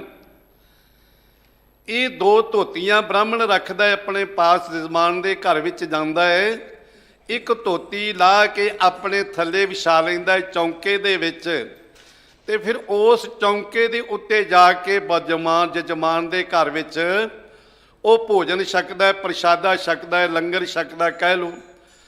ਲੰਗਰ ਛਕਣ ਵਾਸਤੇ ਵੀ ਉਸ ਨੂੰ ਜਜਮਾਨ ਦਾ ਘਰ ਅਪਵਿੱਤਰ ਲੱਗਦਾ ਹੈ, ਤੇ ਪਵਿੱਤਰ ਕਰਨ ਵਾਸਤੇ ਧੋਤੀ ਲਾ ਕੇ ਆਪਣੇ ਸੇਠ ਵਿਛਾਉਂਦਾ ਹੈ। ਬਿਨ ਕਰ ਤੂਤੀ ਮੁਕਤ ਨਾ ਪਾਈਐ, ਗਰਦਬ ਵਾਂਗੂ ਲਾਹੇ ਪੇਟ। ਇਹ ਸਾਹਿਬ ਸੱਚੇ ਪਾਤਸ਼ਾਹ ਪੰਜਵੇਂ ਗੁਰਦੇਵ ਜੀ ਬਖਸ਼ਿਸ਼ ਕਰਦੇ ਨੇ। ਗਰਦਬ ਨਾਮ ਹੁੰਦਾ ਖੋਤੇ ਦਾ, ਤੇ ਖੋਤੇ ਦੇ ਵਾਂਗੂ ਆਪਣੇ ਪੇਟ ਵਿੱਚ ਲਾਹੀ ਜਾਂਦਾ, ਭਾਵ ਕੇ ਪਾਈ ਜਾਂਦਾ ਹੈ। ਖੀਰ ਆ ਗਈ, ਪੂੜੇ ਆ ਗਏ, ਕੜਾਹ ਪ੍ਰਸ਼ਾਦ ਆ ਗਿਆ, ਅਨੇਕ ਪ੍ਰਕਾਰ ਦੇ ਪਦਾਰਥ ਆ ਗਏ, ਤੇ ਆਪਣੇ ਪੇਟ ਵਿੱਚ ਪਾਈ ਜਾਂਦਾ, ਲਾਹਾ ਲਈ ਜਾਂਦਾ ਹੈ। ਵਿਦਾਂਤ ਦੇ ਗ੍ਰੰਥਾਂ ਨੇ ਨਾ ਇੱਕ ਬੜਾ ਪਿਆਰਾ ਸ਼ਬਦ ਕਿਹਾ ਹੈ। ਉਹ ਕਹਿੰਦੇ ਵਿਖ ਵਿਦਿਆ ਅਭਿਆਸ ਬਿਨ ਭੋਜਨ ਗਰਲ ਅਗਾਏ। ਪੇਟ ਭਰ ਗਿਆ, ਕੋਈ ਪਦਾਰਥ ਚੰਗਾ ਆ ਗਿਆ, ਸਵਾਦਿਸ਼ਟ ਆ ਗਿਆ, ਇਹਦੇ ਉੱਤੋਂ ਹੋਰ ਛਕ ਲੈਣਾ, ਹੋਰ ਛਕ ਲੈਣਾ, ਹੋਰ ਛਕ ਲੈਣਾ। ਇਹ ਖੋਤੇ ਦੇ ਵਾਂਗੂ ਹੈ। ਖੋਤੇ ਨੂੰ ਤੁਸੀਂ ਛੱਡਦੇ ਹੋ, ਉਹ ਸਾਰਾ ਦਿਨ ਚੁਗਦਾ ਰਹਿੰਦਾ ਹੈ, ਘਾਹ ਪੱਠਾ ਚੁਗਦਾ ਰਹਿੰਦਾ ਹੈ, ਰੂੜੀਆਂ ਦੇ ਉੱਤੇ ਲੇਟਦਾ ਰਹਿੰਦਾ ਹੈ। ਜਿਹੜਾ ਮਨੁੱਖ ਕੇਵਲ ਖਾਣ ਤੱਕ ਸੀਮਤ ਰਹਿੰਦਾ ਹੈ, ਪੇਟ ਭਰਿਓ ਪਸ਼ੂਓ ਜੋ ਸੋਇਓ। ਸਾਹਿਬ ਜੀ ਕਹਿੰਦੇ ਜਿਵੇਂ ਪਸ਼ੂ ਆਪਣਾ ਪੇਟ ਭਰ ਕੇ ਸੌਂ ਜਾਂਦਾ ਹੈ, ਇਹ ਗਧਾ ਜਿਹੜਾ ਇਹ ਸਾਰਾ ਦਿਹਾੜੀ ਖਾਂਦਾ ਰਹਿੰਦਾ ਹੈ, ਰੱਜਦਾ ਹੀ ਨਹੀਂ। ਤੇ ਕਹਿੰਦੇ ਇਹ ਧਾਰਮਿਕ ਮਨੁੱਖ ਦੀ ਵੀ ਐਸੀ ਬਿਰਤੀ ਬਣੀ ਹੋਈ, ਪੰਡਤ ਦੀ ਹੈ ਚਾਹੇ ਕੋਈ ਹੋਰ ਹੈ, ਅਨੇਕ ਪ੍ਰਕਾਰ ਦੇ ਪਦਾਰਥ ਦੇਖ ਕੇ ਛਕੀ ਜਾਂਦਾ ਹੈ। ਜਦੋਂ ਦੱਸੋ ਆਪਣੇ ਆਉਂਦੇ ਨੇ ਨਾ, ਜਿਨ੍ਹਾਂ ਦੇ ਉੱਤੇ ਖਾਸ ਕਰਕੇ ਸ਼ਰਾਧਾਂ ਦੇ ਵਿੱਚ ਕਈ ਘਰਾਂ ਨੇ ਇਨਵਾਈਟ ਕੀਤਾ ਹੁੰਦਾ, ਗ੍ਰੰਥੀ ਵੀ ਜਾਂਦੇ ਨੇ ਕਈ ਘਰਾਂ ਦੇ ਵਿੱਚ, ਤੇ ਪੰਡਿਤ ਜਾਂਦੇ ਨੇ, ਪੰਡਤਾਂ ਦੇ ਕੋਲ ਕਈ ਘਰ ਉਹਨਾਂ ਨੂੰ ਨਿਮੰਤਰਣ ਦਿੱਤਾ ਹੁੰਦਾ ਹੈ, ਤੇ ਸਾਰਾ ਦਿਨ ਖਾਈ ਜਾਂਦੇ ਨੇ। ਕਿਤੇ ਗੰਗਾ ਦੇ ਉੱਤੇ ਚਲੇ ਜਾਓ ਨਾ, ਮਸਕੀਨ ਜੀ ਨੇ ਇੱਕ ਵਾਰੀ ਬਚਨ ਸੁਣਾਇਆ ਸੀ ਕਿ ਐਸੇ ਪੰਡਿਤ ਨੇ ਖਾ ਕੇ ਕੋਈ ਦਵਾਈ ਲੈ ਕੇ ਉਂਗਲੀ ਮਾਰ ਕੇ ਕੱਢ ਕੇ ਫਿਰ ਹੋਰ ਖਾ ਲੈਂਦੇ ਨੇ। ਸਾਹਿਬ ਜੀ ਕਹਿੰਦੇ ਨੇ, ਪਾਤਸ਼ਾਹ ਸਾਹਿਬ ਸ੍ਰੀ ਪੰਚਮ ਗੁਰਦੇਵ ਗੁਰੂ ਨਾਨਕ ਸਾਹਿਬ ਦੀ ਪੰਜਵੀਂ ਜੋਤ, ਕਿ ਗਰਦਬ ਵਾਂਗੂ ਖੋਤੇ ਵਾਂਗੂ ਲਾਹੇ ਪੇਟ ਵਿੱਚ ਲਾਹੇ ਲਈ ਜਾਂਦੇ ਨੇ, ਪਾਈ ਜਾਂਦੇ ਨੇ, ਜਾਂ ਇਉਂ ਕਹਿ ਲੋ ਕਿ ਖਾਣ ਦਾ ਲਾਹਾ ਪ੍ਰਾਪਤ ਕਰੀ ਜਾਂਦੇ ਹਨ। ਬਿਨ ਕਰ ਤੂਤੀ ਮੁਕਤ ਨਾ ਪਾਈਐ। ਪਰ ਸਾਹਿਬ ਜੀ ਕਹਿੰਦੇ ਨੇ ਬਿਨ ਕਰਤੂਤੀ, ਬਿਨ ਕਰਤੂਤ ਤੋਂ, ਬਿਨਾਂ ਸ਼ੁਭ ਕਰਮ ਤੋਂ, ਬਿਨਾਂ ਸਿਮਰਨ ਭਜਨ ਤੋਂ, ਬਿਨਾਂ ਬੰਦਗੀ ਇਬਾਦਤ ਤੋਂ ਬਿਨਾਂ ਮੁਕਤੀ ਨਹੀਂ ਪ੍ਰਾਪਤ ਕੀਤੀ ਜਾ ਸਕਦੀ। ਦੂਸਰਿਆਂ ਨੂੰ ਸਵਰਗਾਂ ਦਾ ਰਸਤਾ ਦਰਸਾਉਣ ਵਾਲੇ ਆਪ ਨਰਕਾਂ ਦੇ ਅਧਿਕਾਰੀ ਬਣ ਜਾਂਦੇ ਨੇ। ਸਤਿਗੁਰੂ ਗੁਰੂ ਨਾਨਕ ਪਾਤਸ਼ਾਹ ਜੀ ਜਿਸ ਸਮੇਂ ਜਗਨਨਾਥਪੁਰੀ ਦੇ ਵਿੱਚ ਗਏ ਨੇ, ਕਿਉਂਕਿ ਆਪ ਜੀ ਸਤਿਗੁਰਾਂ ਦਾ ਪੁਰਬ ਵੀ ਮਨਾ ਰਹੇ ਹੋ, ਜਗਨਨਾਥਪੁਰੀ ਵਿੱਚ ਗਏ ਸਤਿਗੁਰੂ ਗੁਰੂ ਨਾਨਕ ਪਾਤਸ਼ਾਹ ਜੀ, ਜਿੱਥੇ ਸਤਿਗੁਰਾਂ ਨੇ ਜਾ ਕੇ ਪੰਡਿਆਂ ਨੂੰ ਸ਼ੁਭ ਉਪਦੇਸ਼ ਬਖਸ਼ਿਸ਼ ਕੀਤਾ, ਜਿੱਥੇ ਸਤਿਗੁਰਾਂ ਨੇ ਆਰਤੀ ਦਾ ਅੰਮ੍ਰਿਤਮਈ ਬਚਨ ਉਚਾਰਨ ਕੀਤਾ, ਗਗਨਮੈ ਥਾਲ ਰਵ ਚੰਦ ਦੀਪਕ ਬਨੇ ਤਾਰਿਕਾ ਮੰਡਲ ਜਨਕ ਮੋਤੀ, ਉੱਥੇ ਸਤਿਗੁਰਾਂ ਨੇ ਇੱਕ ਪਾਂਡੇ ਨੂੰ ਦੇਖਿਆ, ਇੱਕ ਪੁਜਾਰੀ ਨੂੰ ਦੇਖਿਆ। ਉਹ ਪੁਜਾਰੀ ਬਾਹਰਲੇ ਪਾਸੇ ਬੈਠਾ ਹੋਇਆ, ਤੇ ਬਾਹਰਲੇ ਪਾਸੇ ਬੈਠ ਕੇ ਆਪਣੀਆਂ ਅੱਖਾਂ ਮੀਟੀਆਂ ਹੋਈਆਂ ਨੇ, ਨੱਕ ਪਕੜਿਆ ਹੋਇਆ, ਕੰਨਾਂ ਨੂੰ ਬੰਦ ਕੀਤਾ ਹੋਇਆ। ਜਗਿਆਸੂਆਂ ਨੂੰ, ਆਉਣ ਵਾਲੇ ਸ਼ਰਧਾਲੂਆਂ ਨੂੰ ਕਹਿ ਰਿਹਾ ਕਿ ਮੈਨੂੰ ਤਿੰਨਾਂ ਲੋਕਾਂ ਦਾ ਦਿਖਾਈ ਦੇ ਰਿਹਾ, ਤਿੰਨੇ ਲੋਕ ਮੈਂ ਦੇਖ ਰਿਹਾ ਹਾਂ, ਤੇ ਤਿੰਨੇ ਲੋਕਾਂ ਦੀ ਮੈਨੂੰ ਸੋਝੀ ਹੋ ਰਹੀ ਹੈ। ਤੁਸੀਂ ਇਹ ਭੇਟਾ ਰੱਖੋ, ਮੇਰੇ ਲੋਟੇ ਵਿੱਚ ਭੇਟਾ ਪਾਓ, ਮੈਂ ਤੁਹਾਨੂੰ ਸਵਰਗਾਂ ਦਾ ਰਸਤਾ ਦਿਖਾ ਦਿਆਂਗਾ। ਬੈਠਾ ਪੰਡਿਤ ਮਾਇਆ ਦਾ ਪਖੰਡ ਕਰਕੇ ਤੇ ਸਵਰਗਾਂ ਦਾ ਰਸਤਾ ਦਰਸਾ ਰਿਹਾ ਆਪਣੇ ਜਜਮਾਨਾਂ ਨੂੰ। ਸਤਿਗੁਰੂ ਗੁਰੂ ਨਾਨਕ ਪਾਤਸ਼ਾਹ ਜੀ ਤਾਂ ਆਈ ਪਖੰਡ ਦਾ ਖੰਡਨ ਕਰਨ ਵਾਸਤੇ ਨੇ। ਸਤਿਗੁਰ ਨਾਨਕ ਪ੍ਰਗਟਿਆ, ਮਿਟੀ ਧੁੰਦ ਜਗ ਚਾਨਣ ਹੋਆ। ਸੰਸਾਰ ਦੇ ਉੱਤੇ ਜਦੋਂ ਵਿਕਾਰਾਂ ਦੀ, ਵਿਵਚਾਰਾਂ ਦੀ, ਪਖੰਡ ਦੀ, ਭਰਮ ਦੀ ਧੁੰਦ ਛਾਈ ਹੋਈ ਸੀ, ਉਦੋਂ ਨਾਨਕ ਨਿਰੰਕਾਰੀ ਜੀ ਨੇ ਪ੍ਰਕਾਸ਼ ਧਾਰਨ ਕੀਤਾ ਤੇ ਗਿਆਨ ਦਾ ਪ੍ਰਕਾਸ਼ ਕਰਕੇ ਉਸ ਧੁੰਦ ਨੂੰ ਮਿਟਾਇਆ। ਸਤਿਗੁਰੂ ਗੁਰੂ ਨਾਨਕ ਪਾਤਸ਼ਾਹ ਨੇ, ਸਤਿਗੁਰੂ ਗੁਰੂ ਨਾਨਕ ਪਾਤਸ਼ਾਹ ਜੀ ਪਹੁੰਚੇ ਤੇ ਉਸ ਪੰਡਤ ਨੇ ਅੱਖਾਂ ਬੰਦ ਕੀਤੀਆਂ ਹੋਈਆਂ ਨੇ, ਨੱਕ ਪਕੜਿਆ ਹੋਇਆ, ਲੋਟਾ ਅੱਗੇ ਰੱਖਿਆ ਹੋਇਆ। ਜਜਮਾਨ ਆਉਂਦੇ ਨੇ ਇਸ ਲਾਲਚ ਦੇ ਵਿੱਚ ਸਾਨੂੰ ਸਵਰਗਾਂ ਦਾ ਰਸਤਾ ਦਰਸਾਏਗਾ। ਉਸ ਲੋਟੇ ਵਿੱਚ ਮਾਇਆ ਪਾਈ ਜਾਂਦੇ ਨੇ। ਸਤਿਗੁਰੂ ਗੁਰੂ ਨਾਨਕ ਪਾਤਸ਼ਾਹ ਜੀ ਸਮਝਾਉਣ ਵਾਸਤੇ ਜਦੋਂ ਪਹੁੰਚੇ, ਮਰਦਾਨੇ ਨੂੰ ਇਸ਼ਾਰਾ ਕੀਤਾ, ਮਰਦਾਨੇ ਨੇ ਲੋਟਾ ਛੁਪਾ ਲਿਆ, ਮਗਰ ਪਾਸੇ ਰੱਖ ਦਿੱਤਾ। ਜਦੋਂ ਮਗਰ ਰੱਖ ਦਿੱਤਾ ਲੋਟਾ, ਪੰਡਤ ਦੇ ਅੱਖਾਂ ਖੁੱਲੀਆਂ ਨੇ। ਅੱਖਾਂ ਖੁੱਲੀਆਂ ਤੇ ਦੇਖਿਆ ਸਾਹਮਣੇ ਲੋਟਾ ਹੀ ਨਹੀਂ ਹੈ। ਜਿਸ ਮਾਇਆ ਦੇ ਵਾਸਤੇ ਇਹ ਪਖੰਡ ਦਾ ਜਾਲ ਰਚਿਆ ਸੀ, ਇਹ ਪਖੰਡ ਕਰ ਰਿਹਾ ਸੀ, ਉਹ ਮਾਇਆ ਹੀ ਨਹੀਂ, ਲੋਟਾ ਹੀ ਨਹੀਂ ਹੈ। ਤੇ ਪੰਡਤ ਦੀ ਸੁਰਤ ਭੁੱਲ ਗਈ, ਇੱਧਰ ਉੱਧਰ ਤੱਕਣ ਲੱਗਿਆ ਕਿ ਮੇਰਾ ਲੋਟਾ ਕਿੱਥੇ ਗਿਆ। ਸਤਿਗੁਰੂ ਗੁਰੂ ਨਾਨਕ ਪਾਤਸ਼ਾਹ ਜੀ ਕਹਿਣ ਲੱਗੇ, ਪੰਡਤ ਜੀ ਤੁਸੀਂ ਤਾਂ ਹੁਣੇ ਕਹਿ ਰਹੇ ਸੀ ਕਿ ਮੈਨੂੰ ਤਿੰਨੇ ਲੋਕ ਦਿਖਾਈ ਦੇ ਰਹੇ ਨੇ ਤੇ ਮੈਂ ਸਵਰਗਾਂ ਦਾ ਰਸਤਾ ਦਿਖਾ ਸਕਦਾ। ਆਓ ਜਜਮਾਨੋ, ਮੈਂ ਸਵਰਗਾਂ ਦਾ ਰਸਤਾ ਦਰਸਾਵਾਂ। ਤੁਹਾਨੂੰ ਆਪਣਾ ਲੋਟਾ ਨਹੀਂ ਦਿਖਾਈ ਦੇ ਰਿਹਾ, ਤੁਹਾਡਾ ਲੋਟਾ ਕਿੱਥੇ? ਉਹ ਤੇ ਇੱਥੇ ਹੀ ਹੈ। ਸਤਿਗੁਰਾਂ ਨੇ ਬੜਾ ਪਿਆਰਾ ਸ਼ਬਦ ਉਚਾਰਨ ਕੀਤਾ ਧੰਨ ਸ਼੍ਰੀ ਗੁਰੂ ਗ੍ਰੰਥ ਸਾਹਿਬ ਦੇ ਵਿੱਚ। ਆਪ ਜੀ ਕਈ ਵਾਰੀ ਪੜ੍ਹਦੇ ਹੋ, ਸਾਹਿਬ ਕਹਿੰਦੇ ਕਾਲ ਨਾਹੀ ਜੋਗ ਨਾਹੀ, ਨਾਹੀ ਸਤ ਕਾ ਢੱਬ, ਥਾ ਨਿਸ਼ਟੇ ਜਗ ਭ੍ਰਿਸ਼ਟ ਹੋਏ, ਡੂਬਤਾ ਇਵ ਜਗ, ਕਲਮੈ ਰਾਮ ਨਾਮ ਸਾਰ। ਜਿਸ ਨਾਮ ਦੀ ਗੱਲ ਸਾਹਿਬ ਜੀ ਇੱਥੇ ਵੀ ਕਰ ਰਹੇ ਨੇ, ਕਹਿੰਦੇ ਕਲਯੁਗ ਦੇ ਵਿੱਚ ਤੇ ਕੇਵਲ ਨਾਮ ਹੀ ਸ੍ਰੇਸ਼ਟ ਹੈ। ਸਤਿਗੁਰੂ ਪਾਤਸ਼ਾਹ ਜੀ ਕਹਿੰਦੇ ਅੱਖੀ ਮੀਟੈ ਨਾਕ ਪਕੜੈ, ਸੋਝ ਤੇ ਤਿਨ ਲੋ। ਪਾਤਸ਼ਾਹ ਕਹਿੰਦੇ ਆਂਟ ਛੇਤੀ ਨਾਕ ਪਕੜੈ, ਸੂਝ ਤੇ ਤਿਨ ਲੋ, ਮਗਰ ਪਾਛੈ ਕਛ ਨਾ ਸੂਝੇ, ਇਹ ਪਦਮ ਅਲੋ। ਪਾਤਸ਼ਾਹ ਕਹਿੰਦੇ ਆਂਟ ਛੇਤੀ ਨਾਕ ਪਕੜੈ। ਮੈਂ ਕੱਲ ਵੀ ਬੇਨਤੀ ਕੀਤੀ ਸੀ, ਅੰਗੂਠੇ ਦੇ ਨਾਲ ਦੀਆਂ ਦੋਨੇ ਉਂਗਲਾਂ ਲੈ ਕੇ, ਇੱਕ ਪਾਸੇ ਅੰਗੂਠਾ ਇੱਕ ਪਾਸੇ ਦੂਜੀਆਂ ਦੋਨੇ ਵੱਡੀਆਂ ਉਂਗਲਾਂ, ਉਹਨਾਂ ਨਾਲ ਨੱਕ ਪਕੜਦੇ ਨੇ ਤੇ ਕਹਿੰਦੇ ਆਂਟ ਛੇਤੀ। ਇਸ ਨੂੰ ਕਹਿੰਦੇ ਆਂਟ ਨਾਲ ਨੱਕ ਪਕੜਨਾ। ਅੱਖਾਂ ਬੰਦ ਨੇ, ਨੱਕ ਪਕੜਿਆ ਹੋਇਆ ਹੈ ਤੇ ਪਾਤਸ਼ਾਹ ਕਹਿੰਦੇ ਤੈਨੂੰ ਤਿੰਨਾਂ ਲੋਕਾਂ ਦੀ ਸੋਝੀ ਹੈ ਤੇ ਤੈਨੂੰ ਆਪਣਾ ਲੋਟਾ ਨਹੀਂ ਦਿਸ ਰਿਹਾ। ਸਤਿਗੁਰੂ ਗੁਰੂ ਨਾਨਕ ਪਾਤਸ਼ਾਹ ਨੇ ਗੁਰਬਾਣੀ ਦੇ ਰਾਹੀਂ ਪਾਖੰਡ ਦਾ ਖੰਡਨ ਕੀਤਾ ਹੈ। ਇਸ ਲਈ ਗੁਰਦੇਵ ਪਾਤਸ਼ਾਹ ਨੇ ਇਹ ਸਾਨੂੰ ਪਾਵਨ ਪਵਿੱਤਰ ਉਪਦੇਸ਼ ਬਖਸ਼ਿਸ਼ ਕੀਤੇ ਨੇ। ਬਿਨ ਕਰਤੂਤੀ, ਬਿਨਾਂ ਕਰਤੂਤ ਤੋਂ, ਬਿਨਾਂ ਸ਼ੁਭ ਕਰਨੀ ਤੋਂ, ਬਿਨਾਂ ਸਿਮਰਨ ਭਜਨ ਤੋਂ, ਬਿਨਾਂ ਸ਼ੁਭ ਧਰਮ ਦੇ ਕਰਮ ਕਰਨ ਤੋਂ ਬਿਨਾਂ ਮੁਕਤ ਨਾ ਪਾਈਐ। ਮੁਕਤੀ ਨਹੀਂ ਪ੍ਰਾਪਤ ਹੋ ਸਕਦੀ ਹੈ। ਮੁਕਤੀ ਪ੍ਰਾਪਤ ਕਰਨੀ ਹੈ ਤੇ ਸਿਮਰਨ ਕਰਨਾ ਹੈ, ਸੰਗਤ ਕਰਨੀ ਹੈ, ਸੇਵਾ ਕਰਨੀ ਹੈ। ਕਿਉਂਕਿ ਸਤਿਗੁਰੂ ਮਹਾਰਾਜ ਸੱਚੇ ਪਾਤਸ਼ਾਹ ਜੀ ਨੇ, ਵੈਸੇ ਤਾਂ ਸਤਿਗੁਰਾਂ ਨੇ ਅੰਮ੍ਰਿਤਮਈ ਬਾਣੀ ਦੇ ਵਿੱਚ ਸਿੱਖ ਨੂੰ ਬਹੁਤ ਹੀ ਉਚੇਰੀ ਬਖਸ਼ਿਸ਼ ਕਰ ਦਿੱਤੀ ਹੈ। ਸਿੱਖ ਤਾਂ ਮੁਕਤੀ ਦਾ ਵੀ ਚਾਹਵਾਨ ਨਹੀਂ ਹੈ। ਸਿੱਖ ਨਾ ਸਵਰਗਾਂ ਦਾ ਚਾਹਮਾਨ ਹੈ। ਸਿੱਖ ਤਾਂ ਕਹਿੰਦਾ ਚਰਨ ਕਮਲ ਕੀ ਮੌਜ ਮੈਂ ਰਹੋ ਅੰਤ ਅਰਿਆਦ। ਪਾਤਸ਼ਾਹ ਮੈਂ ਆਪ ਜੀ ਦੇ ਚਰਨਾਂ ਦੇ ਵਿੱਚ, ਕਮਲ ਸਰੀਖੇ ਜਿਹਦੇ ਚਰਨ, ਉਹਨਾਂ ਚਰਨਾਂ ਵਿੱਚ ਰਹਿਣਾ ਚਾਹੁੰਦਾ ਤੇ ਚਰਨ ਕਿਹੜੇ? ਗੁਰੂ ਦੇ ਸ਼ਬਦ ਚਰਨ ਨੇ। ਮੈਂ ਹਮੇਸ਼ਾ ਸ਼ਬਦ ਵਿੱਚ ਜੁੜਿਆ ਰਹਿਣਾ ਚਾਹੁੰਦਾ। ਮੁਕਤੀ ਦੀ ਮੈਨੂੰ ਇੱਛਾ ਨਹੀਂ ਹੈ। ਤੇ ਸਤਿਗੁਰੂ ਪਾਤਸ਼ਾਹ ਕਹਿੰਦੇ ਜਿਹੜੀ ਮੁਕਤੀ ਦੇ ਵਾਸਤੇ ਤੁਸੀਂ ਗੱਲ ਕਰਦੇ ਹੋ, ਉਹ ਮੁਕਤੀ ਵੀ ਇਹਨਾਂ ਪਖੰਡਾਂ ਦੇ ਵਿੱਚ ਨਹੀਂ ਪ੍ਰਾਪਤ ਹੋ ਸਕੇਗੀ। ਦਸ਼ਮੇਸ਼ ਪਿਤਾ ਨੇ ਵੀ ਬੜਾ ਪਿਆਰਾ ਬਚਨ ਕਿਹਾ ਹੈ।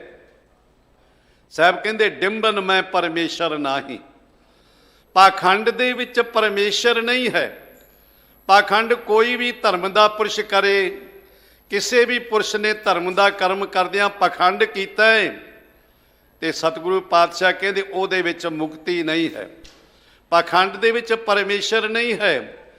ਇਸੇ ਲਈ ਸਾਹਿਬ ਕਹਿੰਦੇ ਭੇਖ ਦਿਖਾਵੇ ਜਗਤ ਕੋ ਲੋਗਨ ਕੋ ਬਸ ਕੀਨ, ਅੰਤ ਕਾਲ ਕਾਤੀ ਕਟਿਓ ਬਾਸ ਨਰਕ ਮੋਲੀ। ਲੋਕਾਂ ਨੂੰ ਭਰਮਾਉਣ ਵਾਸਤੇ, ਲੋਕਾਂ ਨੂੰ ਠੱਗਣ ਵਾਸਤੇ ਪਾਖੰਡ ਕਰਮ ਕਰਦਾ ਹੈ, ਤੇ ਸਾਹਿਬ ਕਹਿੰਦੇ ਅੰਤ ਦੇ ਸਮੇਂ ਕਾਲ ਦੀ ਕੈਂਚੀ ਦੇ ਨਾਲ ਕੱਟਿਆ ਜਾਏਗਾ। ਇਸ ਕਰਕੇ ਸ਼ੁਭ ਕਰਮ ਕਰਨੇ ਨੇ, ਧਰਮ ਦੇ ਕਰਮ ਕਰਨੇ ਨੇ, ਤਾਂ ਹੀ ਮੁਕਤੀ ਦੇ ਅਧਿਕਾਰੀ ਬਣ ਸਕਦੇ ਹਾਂ। ਮੁਕਤ ਪਦਾਰਥ ਨਾਮ ਧਿਆਈਐ। ਸਾਹਿਬ ਜੀ ਬਖਸ਼ਿਸ਼ ਕਰਦੇ ਨੇ ਮੁਕਤ ਪਦਾਰਥ। ਇਹ ਮੁਕਤੀ ਦਾ ਪਦਾਰਥ ਜਿਹੜਾ ਹੈ ਇਹ ਕਿਵੇਂ ਪ੍ਰਾਪਤ ਹੋ ਸਕਦਾ ਹੈ, ਕਿਵੇਂ ਬ੍ਰਹਮ ਦੀ ਅਭੇਦਤਾ ਹੋ ਸਕਦੀ ਹੈ, ਕਿਵੇਂ ਪਰਮਾਤਮਾ ਦੇ ਨਾਲ ਰਸਾਈ ਹੋ ਸਕਦੀ ਹੈ। ਤੇ ਸਤਿਗੁਰਾਂ ਨੇ ਸਾਧਨ ਦੱਸ ਦਿੱਤਾ ਹੈ, ਤਰੀਕਾ ਦੱਸ ਦਿੱਤਾ ਹੈ, ਢੰਗ ਦੱਸ ਦਿੱਤਾ ਹੈ। ਕੀ ਢੰਗ ਦੱਸਿਆ ਪਾਤਸ਼ਾਹ ਨੇ? ਨਾਮ ਧਿਆਈ ਹੈ। ਕਹਿੰਦੇ ਨਾਮ ਧਿਆਉਣਾ ਚਾਹੀਦਾ, ਕਿਉਂਕਿ ਨਾਮ ਤੋਂ ਬਿਨਾਂ ਮਨੁੱਖ ਜਿਹੜਾ ਹੈ ਮੁਕਤੀ ਦਾ ਅਧਿਕਾਰੀ ਨਹੀਂ ਬਣ ਸਕਦਾ, ਬ੍ਰਹਮ ਦੇ ਵਿੱਚ ਉਹਦੀ ਰਸਾਈ ਨਹੀਂ ਹੋ ਸਕਦੀ। ਨਾਮ ਹੀ ਹੈ ਜਿਹੜਾ ਸੰਸਾਰ ਤੋਂ ਪਾਰ ਕਰ ਸਕਦਾ ਹੈ। ਇਸੇ ਲਈ ਸਤਿਗੁਰੂ ਪਾਤਸ਼ਾਹ ਜੀ ਨੇ ਬੜੇ ਪਿਆਰੇ ਅੰਮ੍ਰਿਤ ਬਚਨ ਕਹੇ ਨੇ ਧੰਨ ਸ਼੍ਰੀ ਗੁਰੂ ਗ੍ਰੰਥ ਸਾਹਿਬ ਦੇ ਵਿੱਚ, ਨਾਮ ਨ ਸਿਮਰੈ ਸਾਧ ਸੰਗ ਤੈ ਤਨ ਉੱਡੈ ਖੇ। ਕਹਿੰਦੇ ਜਿਹੜੇ ਸਾਧ ਸੰਗਤ ਨਹੀਂ ਕਰਦਾ, ਨਾਮ ਨਹੀਂ ਜਪਦਾ, ਉਹਦੇ ਜੀਵਨ ਵਿੱਚੋਂ ਵਿਕਾਰਾਂ ਦੀ ਖੇ ਉੱਡਦੀ ਹੈ।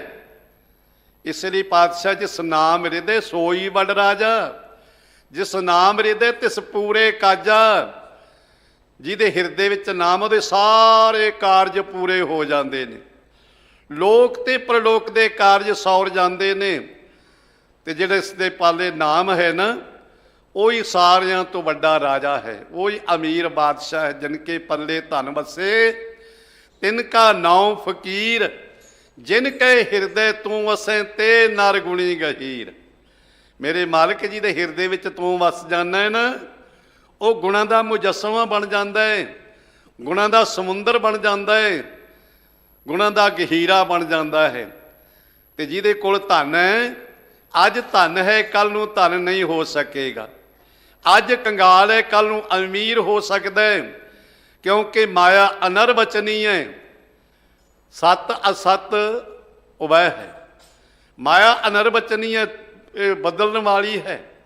ਪਰ ਜਿਹੜਾ ਨਾਮ ਦਾ ਧਨ ਹੈ ਨਾ, ਜਿਸ ਨੂੰ ਸਾਹਿਬ ਕਹਿੰਦੇ ਇਹੋ ਧਨ ਅਖੁੱਟ ਨਾ ਨਿਖੁੱਟੈ ਨਾ ਜਾਏ, ਪੂਰੇ ਸਤਿਗੁਰ ਦੀਆ ਦਿਖਾਏ। ਇਹ ਨਾਮ ਦਾ ਧਨ ਅਖੁੱਟ ਹੈ। ਪਰ ਨਾਮ ਦਾ ਧਨ ਪ੍ਰਾਪਤ ਕਰਨ ਵਾਸਤੇ ਨਾ ਹਉਮੈ ਹੰਕਾਰ ਜਿਹੜਾ ਇਹ ਗੁਰੂ ਨੂੰ ਨਹੀਂ ਪਾਉਂਦਾ। ਕਈ ਵਾਰੀ ਸਾਨੂੰ ਸਿਮਰਨ ਦਾ ਹੰਕਾਰ ਵੀ ਹੋ ਜਾਂਦਾ ਹੈ ਕਿ ਮੈਂ ਤੇ ਅੰਮ੍ਰਿਤ ਵੇਲੇ ਉੱਠ ਕੇ ਇਸ਼ਨਾਨ ਕਰ ਲੈਣਾ 1 ਵਜੇ, 1 ਵਜੇ ਇਸ਼ਨਾਨ ਕਰਕੇ ਫਿਰ ਮੈਂ ਬੰਦਗੀ ਕਰਦਾ, ਮਾਲਾ ਫੇਰਦਾ। ਮੇਰੇ ਵਰਗਾ ਕੌਣ ਸਿੱਖ ਹੋ ਸਕਦਾ ਹੈ? ਦੂਜੇ ਨੂੰ ਵੇਖ ਕੇ ਉਹਦੇ ਮਨ ਵਿੱਚ ਈਰਖਾ ਹੁੰਦੀ ਹੈ, ਉਹ ਭਲਿਆ ਮੁਬਾਰਕ ਹੈ ਤੈਨੂੰ, ਪਰ ਦੂਸਰੇ ਦੇ ਜੀਵਨ ਵੱਲੇ ਤੇ ਨਾ ਦੇਖ। ਸ਼ਾਇਦ ਉਹ ਤੇਰੇ ਨਾਲੋਂ ਵੀ ਜ਼ਿਆਦਾ ਬੰਦਗੀ ਕਰਦਾ ਹੋਵੇ, ਤੇਰੇ ਨਾਲੋਂ ਵੀ ਜ਼ਿਆਦਾ ਉਹਦੀ ਇਬਾਦਤ ਹੋਵੇ ਮਾਲਕ ਦੇ ਚਰਨਾਂ ਦੇ ਵਿੱਚ। ਸਾਹਿਬ ਨਾਨਕ ਨਿਰੰਕਾਰੀ ਜੀ ਸੁਲਤਾਨਪੁਰ ਦੇ ਵਿੱਚ ਨੇ। ਸੁਲਤਾਨਪੁਰ ਦੇ ਵਿੱਚ ਪਾਤਸ਼ਾਹ ਗੁਰੂ ਨਾਨਕ ਸਾਹਿਬ ਜੀ, ਜਿਨ੍ਹਾਂ ਨੇ ਸਭ ਤੋਂ ਪਹਿਲੀ ਇਹ ਸੱਦ ਦਿੱਤੀ, ਇਹ ਆਵਾਜ਼ ਦਿੱਤੀ, ਨਾ ਹਮ ਹਿੰਦੂ ਨਾ ਮੁਸਲਮਾਨ, ਅੱਲਾਹ ਰਾਮ ਕੇ ਪਿੰਡ ਪੁਰਾਣ। ਅੱਜ ਜਿਹੜੇ ਅਨੇਕ ਪ੍ਰਕਾਰ ਦੀਆਂ ਗੱਲਾਂ ਕਰਦੇ ਨੇ, ਇੱਕ ਸਟੇਟ ਹੋ ਜਾਣਾ ਚਾਹੀਦਾ, ਇੱਕ ਰਾਸ਼ਟਰ ਹੋ ਜਾਣਾ ਚਾਹੀਦਾ ਹੈ। ਸਤਿਗੁਰੂ ਗੁਰੂ ਨਾਨਕ ਸਾਹਿਬ ਜੀ ਨੇ ਵੀ ਸਾਡੀ ਪਛਾਣ ਉਦੋਂ ਤੋਂ ਹੀ ਵੱਖਰੀ ਕਰ ਦਿੱਤੀ ਕਿ ਨਾ ਅਸੀਂ ਹਿੰਦੂ ਹਾਂ ਨਾ ਮੁਸਲਮਾਨ ਹਾਂ, ਅਸੀਂ ਤਾਂ ਉਸ ਮਾਲਿਕ ਦੀ ਬਖਸ਼ਿਸ਼ ਹਾਂ। ਸਤਿਗੁਰੂ ਗੁਰੂ ਨਾਨਕ ਪਾਤਸ਼ਾਹ ਜੀ ਨੇ ਸੁਲਤਾਨਪੁਰ ਦੇ ਵਿੱਚ ਨੇ, ਤੇ ਸੁਲਤਾਨਪੁਰ ਦੇ ਨਜ਼ਦੀਕ ਹੈ ਇੱਕ ਪਿੰਡ ਮਲਸੀਆਂ। ਮਲਸੀਆਂ ਦਾ ਭਾਈ ਭਗੀਰਥ, ਇਹ ਭਾਈ ਭਗੀਰਥ ਦੇਵੀ ਦਾ ਉਪਾਸ਼ਕ ਹੈ, ਦੇਵੀ ਦਾ ਉਪਾਸ਼ਕ ਹੈ, ਦੇਵੀ ਦੇ ਚਾਲੇ ਜਾਂਦਾ ਹੈ। ਪਰ ਜਦੋਂ ਗੁਰੂ ਨਾਨਕ ਸਾਹਿਬ ਜੀ ਉੱਥੇ ਮੋਦੀਖਾਨੇ ਦੀ ਕਾਰ ਕਰਦੇ ਨੇ, ਗੁਰੂ ਨਾਨਕ ਸਾਹਿਬ ਦੇ ਦੀਦਾਰ ਹੋ ਗਏ ਇਸ ਨੂੰ, ਜਿਸ ਨੂੰ ਜਦੋਂ ਗੁਰੂ ਨਾਨਕ ਸਾਹਿਬ ਜੀ ਦੇ ਦੀਦਾਰ ਹੋਏ, ਜੀਵਨ ਦੇ ਤਬਦੀਲੀ ਆ ਗਈ। ਕਿਉਂਕਿ ਜਿਸ ਮਿਲਿਆ ਮਨ ਹੋਏ ਆਨੰਦ, ਸੋ ਸਤਿਗੁਰ ਕਹੀਐ। ਮਨ ਕੀ ਦੁਬਿਧਾ ਬਿਨਸ ਜਾਏ, ਪਰਮ ਪਦ ਲਈਐ। ਗੁਰੂ ਕਿਹੜਾ ਹੈ? ਜਿਸ ਗੁਰੂ ਦੇ ਦੀਦਾਰ ਕੀਤਿਆਂ ਪਰਮ ਪਦਵੀ ਪ੍ਰਾਪਤ ਹੋ ਜਾਏ, ਮਨ ਵਿੱਚੋਂ ਦੁਐਤ ਨਿਕਲ ਜਾਏ, ਈਰਖਾ ਨਿਕਲ ਜਾਏ, ਮੇਰ ਤੇਰ ਨਿਕਲ ਜਾਏ, ਆਪਣੇ ਬੇਗਾਨੇ ਦੀ ਸੋਝੀ ਨਿਕਲ ਜਾਏ। ਸਭ ਕੋ ਮੀਤ ਹਮ ਆਪਨ ਕੀਨਾ, ਹਮ ਸਭਨਾ ਕੇ ਸਾਜਨ। ਜਿਹੜੇ ਸਾਰੇ ਆਪਣੇ ਆਪ ਆਪਣਾ ਹੀ ਪਰਿਵਾਰ ਦਿਸੇ, ਮਿੱਤਰ ਦਿਸਣ, ਉਹ ਹੈ ਗੁਰੂ। ਜਿਸ ਗੁਰੂ ਦੇ ਦੀਦਾਰ ਕੀਤਿਆਂ ਮਨ ਵਿੱਚ ਤਬਦੀਲੀ ਆ ਜਾਏ। ਭਗੀਰਥ ਦੇ ਮਨ ਵਿੱਚ ਤਬਦੀਲੀ ਆ ਗਈ ਹੈ ਤੇ ਭਗੀਰਥ ਆਪਣਾ ਕਾਰੋਬਾਰ ਕਰਦਾ ਹੈ। ਤੇ ਜਦੋਂ ਵਸਤੂਆਂ ਲੈਣ ਜਾਂਦਾ ਨੇ, ਇਹਨੂੰ ਲਾਹੌਰ ਵਿੱਚੋਂ ਵਸਤੂਆਂ ਲਿਆਉਣ ਪੈਂਦੀਆਂ ਨੇ। ਸਾਹਿਬ ਸ੍ਰੀ ਗੁਰੂ ਨਾਨਕ ਦੇਵ ਜੀ ਵੇਖੋ ਕਿੰਨੇ ਬਖਸ਼ਿਸ਼ ਕੀਤੀ ਸਤਿਗੁਰਾਂ ਨੇ। ਮਰਦਾਨੇ ਨੂੰ ਕਹਿ ਦਿੱਤਾ, ਮਰਦਾਨਿਆਂ, ਜਦੋਂ ਕਿਸੇ ਚੀਜ਼ ਦੀ ਲੋੜ ਹੋਵੇ ਤੇ ਕਿਸੇ ਹੋਰ ਦੇ ਅੱਗੇ ਹੱਥ ਨਹੀਂ ਅੱਡਣਾ, ਕੇਵਲ ਸਾਡੇ ਪਾਸ ਆਉਣਾ ਹੈ। ਜੋ ਵੀ ਤੈਨੂੰ ਜ਼ਰੂਰਤ ਹੋਵੇ ਸਾਨੂੰ ਕਹਿਣਾ ਹੈ, ਕਿਉਂਕਿ ਤੂੰ ਸਾਡਾ ਮੀਰਜ਼ਾਦਾ ਹੈ ਨਾ, ਸਾਡਾ ਸਾਥੀ ਹੈ। ਮਰਦਾਨੇ ਨੂੰ ਭਾਈ ਕਿਹਾ ਗੁਰੂ ਨਾਨਕ ਸਾਹਿਬ ਜੀ ਨੇ। ਸਭ ਤੋਂ ਉੱਚੀ ਪਦਵੀ ਬਖਸ਼ਿਸ਼ ਕੀਤੀ ਗੁਰੂ ਨਾਨਕ ਸਾਹਿਬ ਜੀ ਨੇ। ਤੇ ਮਰਦਾਨੇ ਨੇ ਜਦੋਂ ਬੱਚੀ ਦੀ ਸ਼ਾਦੀ ਕਰਨੀ ਸੀ ਨਾ, ਪੁੱਤਰੀ ਦੀ, ਉਦੋਂ ਗੁਰੂ ਨਾਨਕ ਸਾਹਿਬ ਜੀ ਦੇ ਕੋਲ ਹੀ ਪਹੁੰਚਿਆ ਸੀ। ਕਹਿਣ ਲੱਗੇ, ਪਾਤਸ਼ਾਹ ਅਵਰ ਚਲਤ ਨੀਕੀ ਗੁਜ਼ਰਾਨਾ, ਤਨੀਆਂ ਬਿਆਹਨ ਕਾਜ ਬਹਾਨਾ, ਜਿਸ ਕੀ ਸ਼ਕਤ ਨ ਸਿਰ ਦੇ ਹਮਾਰੇ, ਜਾਂ ਤੇ ਆਇਓ ਨਿਕਟ ਤਿਹਾਰੇ। ਮਹਾਰਾਜ ਗੁਜ਼ਾਰਾ ਤੇ ਚੱਲੀ ਜਾਂਦਾ ਹੈ, ਪਰ ਪੁੱਤਰੀ ਜਵਾਨ ਹੋ ਗਈ, ਉਹਦੀ ਸ਼ਾਦੀ ਕਰਨੀ, ਤੇ ਮੇਰੇ ਵਿੱਚ ਹਿੰਮਤ ਨਹੀਂ ਹੈ। ਗੁਰੂ ਗੋਬਿੰਦ ਸਿੰਘ ਸਾਹਿਬ ਜੀ ਨੇ ਨਾ ਸਿੱਖਾਂ ਨੂੰ ਇੱਕ ਹਦਾਇਤ ਕੀਤੀ ਹੈ, ਸਿੱਖੋ, ਕਿਸੇ ਗਰੀਬ ਸਿੱਖ ਦਾ ਕਾਰਜ ਹੋਵੇ ਤੇ ਉਹ ਰਲ ਕੇ ਕਰਨਾ ਹੈ ਸਾਰਿਆਂ ਨੇ। ਕਿਸੇ ਗਰੀਬ ਦਾ ਕਾਰਜ ਹੋਵੇ, ਗਰੀਬ ਦਾ ਕਾਰਜ ਥੋੜ੍ਹਿਆ ਹੋਵੇ, ਉਸ ਨੂੰ ਕਰਨਾ ਹੈ ਸਾਰੇ ਸਿੱਖਾਂ ਨੇ ਮਿਲ ਕੇ। ਸੰਗਤ ਦੇ ਅੱਗੇ ਕੋਈ ਵੱਡੀ ਗੱਲ ਨਹੀਂ ਹੁੰਦੀ ਹੈ। ਖੈਰ, ਪਾਤਸ਼ਾਹ ਗੁਰੂ ਨਾਨਕ ਸਾਹਿਬ ਜੀ ਦੇ ਕੋਲ ਹੀ ਗਿਆ ਸੀ ਭਾਈ ਭਗੀਰਥ, ਤੇ ਭਾਈ ਭਗੀਰਥ ਹੀ ਗੁਰੂ ਨਾਨਕ ਸਾਹਿਬ ਜੀ ਦੇ ਬਚਨਾਂ ਤੇ ਮਨਸੁਖ ਦੇ ਕੋਲ ਗਿਆ ਲਾਹੌਰ ਚੂੜਾ ਲੈਣ ਵਾਸਤੇ, ਸਮਾਨ ਲੈਣ ਵਾਸਤੇ। ਲਾਹੌਰ ਵਿੱਚ ਜਾਂਦਾ ਹੈ ਭਾਈ ਭਗੀਰਥ, ਤੇ ਭਾਈ ਭਗੀਰਥ ਵਿੱਚ ਸ਼ਾਹੂਕਾਰ ਹੈ ਮਨਸੁਖ, ਜਿਸ ਦਾ ਨਾਮ ਹੈ, ਬਹੁਤ ਵੱਡਾ ਸ਼ਾਹੂਕਾਰ ਹੈ।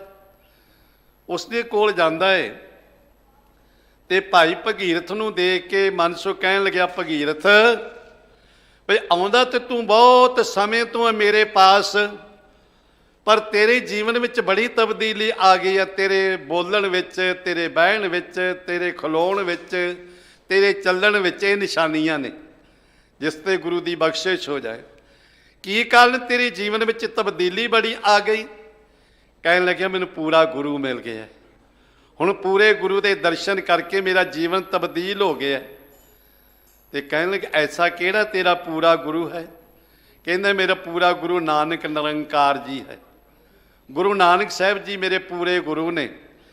ਭਾਈ ਭਗੀਰਥ ਨੇ ਗੁਰੂ ਨਾਨਕ ਸਾਹਿਬ ਜੀ ਦਾ ਬਚਨ ਕਿਹਾ, ਉਹਦੇ ਜੀਵਨ ਤੋਂ ਪ੍ਰਭਾਵਿਤ ਹੋ ਕੇ ਮਨਸੁਖ ਆਪਣੇ ਆਪ ਨੂੰ ਗੁਰੂ ਦਾ ਸਿੱਖ ਤਸਲੀਮ ਕਰ ਲਿਆ ਕਿ ਮੈਂ ਵੀ ਉਸ ਗੁਰੂ ਦਾ ਸਿੱਖ ਬਣਨਾ ਹੈ। ਸਿੱਖ ਤੋਂ ਪ੍ਰਭਾਵਿਤ ਹੋ ਕੇ ਸਿੱਖੀ ਨੂੰ ਧਾਰਨ ਕਰ ਲਿਆ। ਅੱਜ ਕਿਉਂ ਨਹੀਂ ਹੋ ਰਿਹਾ ਐਸਾ? ਸਿੱਖ ਦੇ ਪ੍ਰਭਾਵਿਤ ਜੀਵਨ ਤੋਂ ਪ੍ਰਭਾਵਿਤ ਕਿਉਂ ਨਹੀਂ ਹੋ ਰਿਹਾ? ਕਿਉਂਕਿ ਸਿੱਖ ਦਾ ਜੀਵਨ ਇੱਕ ਬੁਝੇ ਦੀਵੇ ਦੀ ਤਰ੍ਹਾਂ ਬਣ ਗਿਆ। ਜਗੇ ਹੋਏ ਦੀਵੇ ਤੋਂ ਦੂਸਰਾ ਦੀਵਾ ਜਗ ਸਕਦਾ ਹੈ, ਜਿਹੜਾ ਖੁਦ ਬੁਝਿਆ ਦੂਸਰੇ ਨੂੰ ਕੀ ਜਗਾਵੇਗਾ? ਤੇ ਅੱਜ ਧਰਮ ਦੀ ਵਾਗਡੋਰ ਬੁਝੇ ਹੋਏ ਦੀਵਿਆਂ ਦੇ ਹੱਥ ਵਿੱਚ ਆ ਗਈ ਹੈ। ਇਸ ਕਰਕੇ ਧਰਮ ਨੇਸਤੋ ਨਾਬੂਦ ਹੋ ਰਿਹਾ ਹੈ। ਭਗੀਰਥ ਤੋਂ ਪ੍ਰੇਰਣਾ ਲੈ ਕੇ ਮਨਸੁਖ ਬਣ ਗਿਆ। ਗੁਰੂ ਕਾ ਸਿੱਖ ਅਜੇ ਗੁਰੂ ਦੇ ਦਰਸ਼ਨ ਨਹੀਂ ਕੀਤੇ ਭਾਈ ਮਨਸੁਖ ਨੇ। ਤੇ ਭਾਈ ਮਨਸੁਖ ਜੀ ਵਪਾਰ ਕਰਨ ਵਾਸਤੇ ਜਾਂਦੇ ਨੇ ਸੰਗਲਾ ਦੀਪ ਦੇ ਇਲਾਕੇ। ਸੰਗਲਾ ਦੀਪ ਲੰਕਾ ਨੂੰ ਕਿਹਾ ਜਾਂਦਾ, ਕਈ ਲੋਕ ਨਾਮ ਨੇ ਲੰਕਾ ਦੇ। ਸੰਗਲਾ ਦੀਪ ਦੇ ਵਿੱਚ ਗਿਆ ਗੁਰੂ ਨਾਨਕ ਸਾਹਿਬ ਜੀ ਦਾ ਸਿੱਖ ਮਨਸੁਖ। ਤੇ ਅੱਗੇ ਸੰਗਲਾ ਦੀਪ ਦਾ ਜਿਹੜਾ ਰਾਜਾ ਸ਼ਿਵ ਨਾਭ ਹੈ ਨਾ, ਉਹਨੇ ਇਕਾਦਸ਼ੀ ਦਾ ਵਰਤ ਰੱਖਿਆ ਹੋਇਆ। ਹੁਕਮ ਹੈ ਕਿਸੇ ਨੇ ਸ਼ਹਿਰ ਵਿੱਚ ਅੱਗ ਨਹੀਂ ਬਾਲਣੀ, ਤੇ ਭਾਈ ਮਨਸੁਖ ਨੇ ਜਾ ਕੇ ਲੰਗਰ ਲਾ ਦਿੱਤਾ ਹੈ। ਉਹ ਭੁੱਖਿਆਂ ਨੂੰ ਪ੍ਰਸ਼ਾਦਾ ਛਕਾ ਦਿੱਤਾ ਹੈ। ਬਾਦਸ਼ਾਹ ਦੇ ਕੋਲ ਖਬਰ ਪਹੁੰਚੀ ਵੀ ਐਸਾ ਕੌਣ ਹੈ? ਕਹਿੰਦੇ ਜੀ ਮਨਸੁਖ ਸ਼ਾਹੂਕਾਰ ਹੈ। ਕਹਿੰਦੇ ਮਨਸੁਖ ਤੇ ਆਪ ਵਰਤ ਰੱਖਦਾ ਸੀ ਇਕਾਦਸ਼ੀ ਦਾ, ਹੁਣ ਉਸਨੇ ਹੁਕਮ ਅਦੂਲੀ ਕਿਉਂ ਕੀਤੀ? ਤੇ ਕਹਿੰਦੇ ਮਨਸੁਖ ਨੂੰ ਜਦੋਂ ਬੁਲਾਇਆ ਗਿਆ, ਕਹਿੰਦਾ ਹੁਣ ਮੈਂ ਉਸ ਗੁਰੂ ਦਾ ਸਿੱਖ ਹਾਂ ਜਿਸ ਗੁਰੂ ਨੇ ਆਪ ਭੁੱਖਿਆਂ ਨੂੰ ਪ੍ਰਸ਼ਾਦਾ ਛਕਾ ਕੇ ਸੱਚਾ ਸੌਦਾ ਕੀਤਾ ਹੈ। ਕਹਿਣ ਤੋਂ ਭਾਵ ਸਮਾਂ ਇਜਾਜ਼ਤ ਨਹੀਂ ਦੇ ਰਿਹਾ।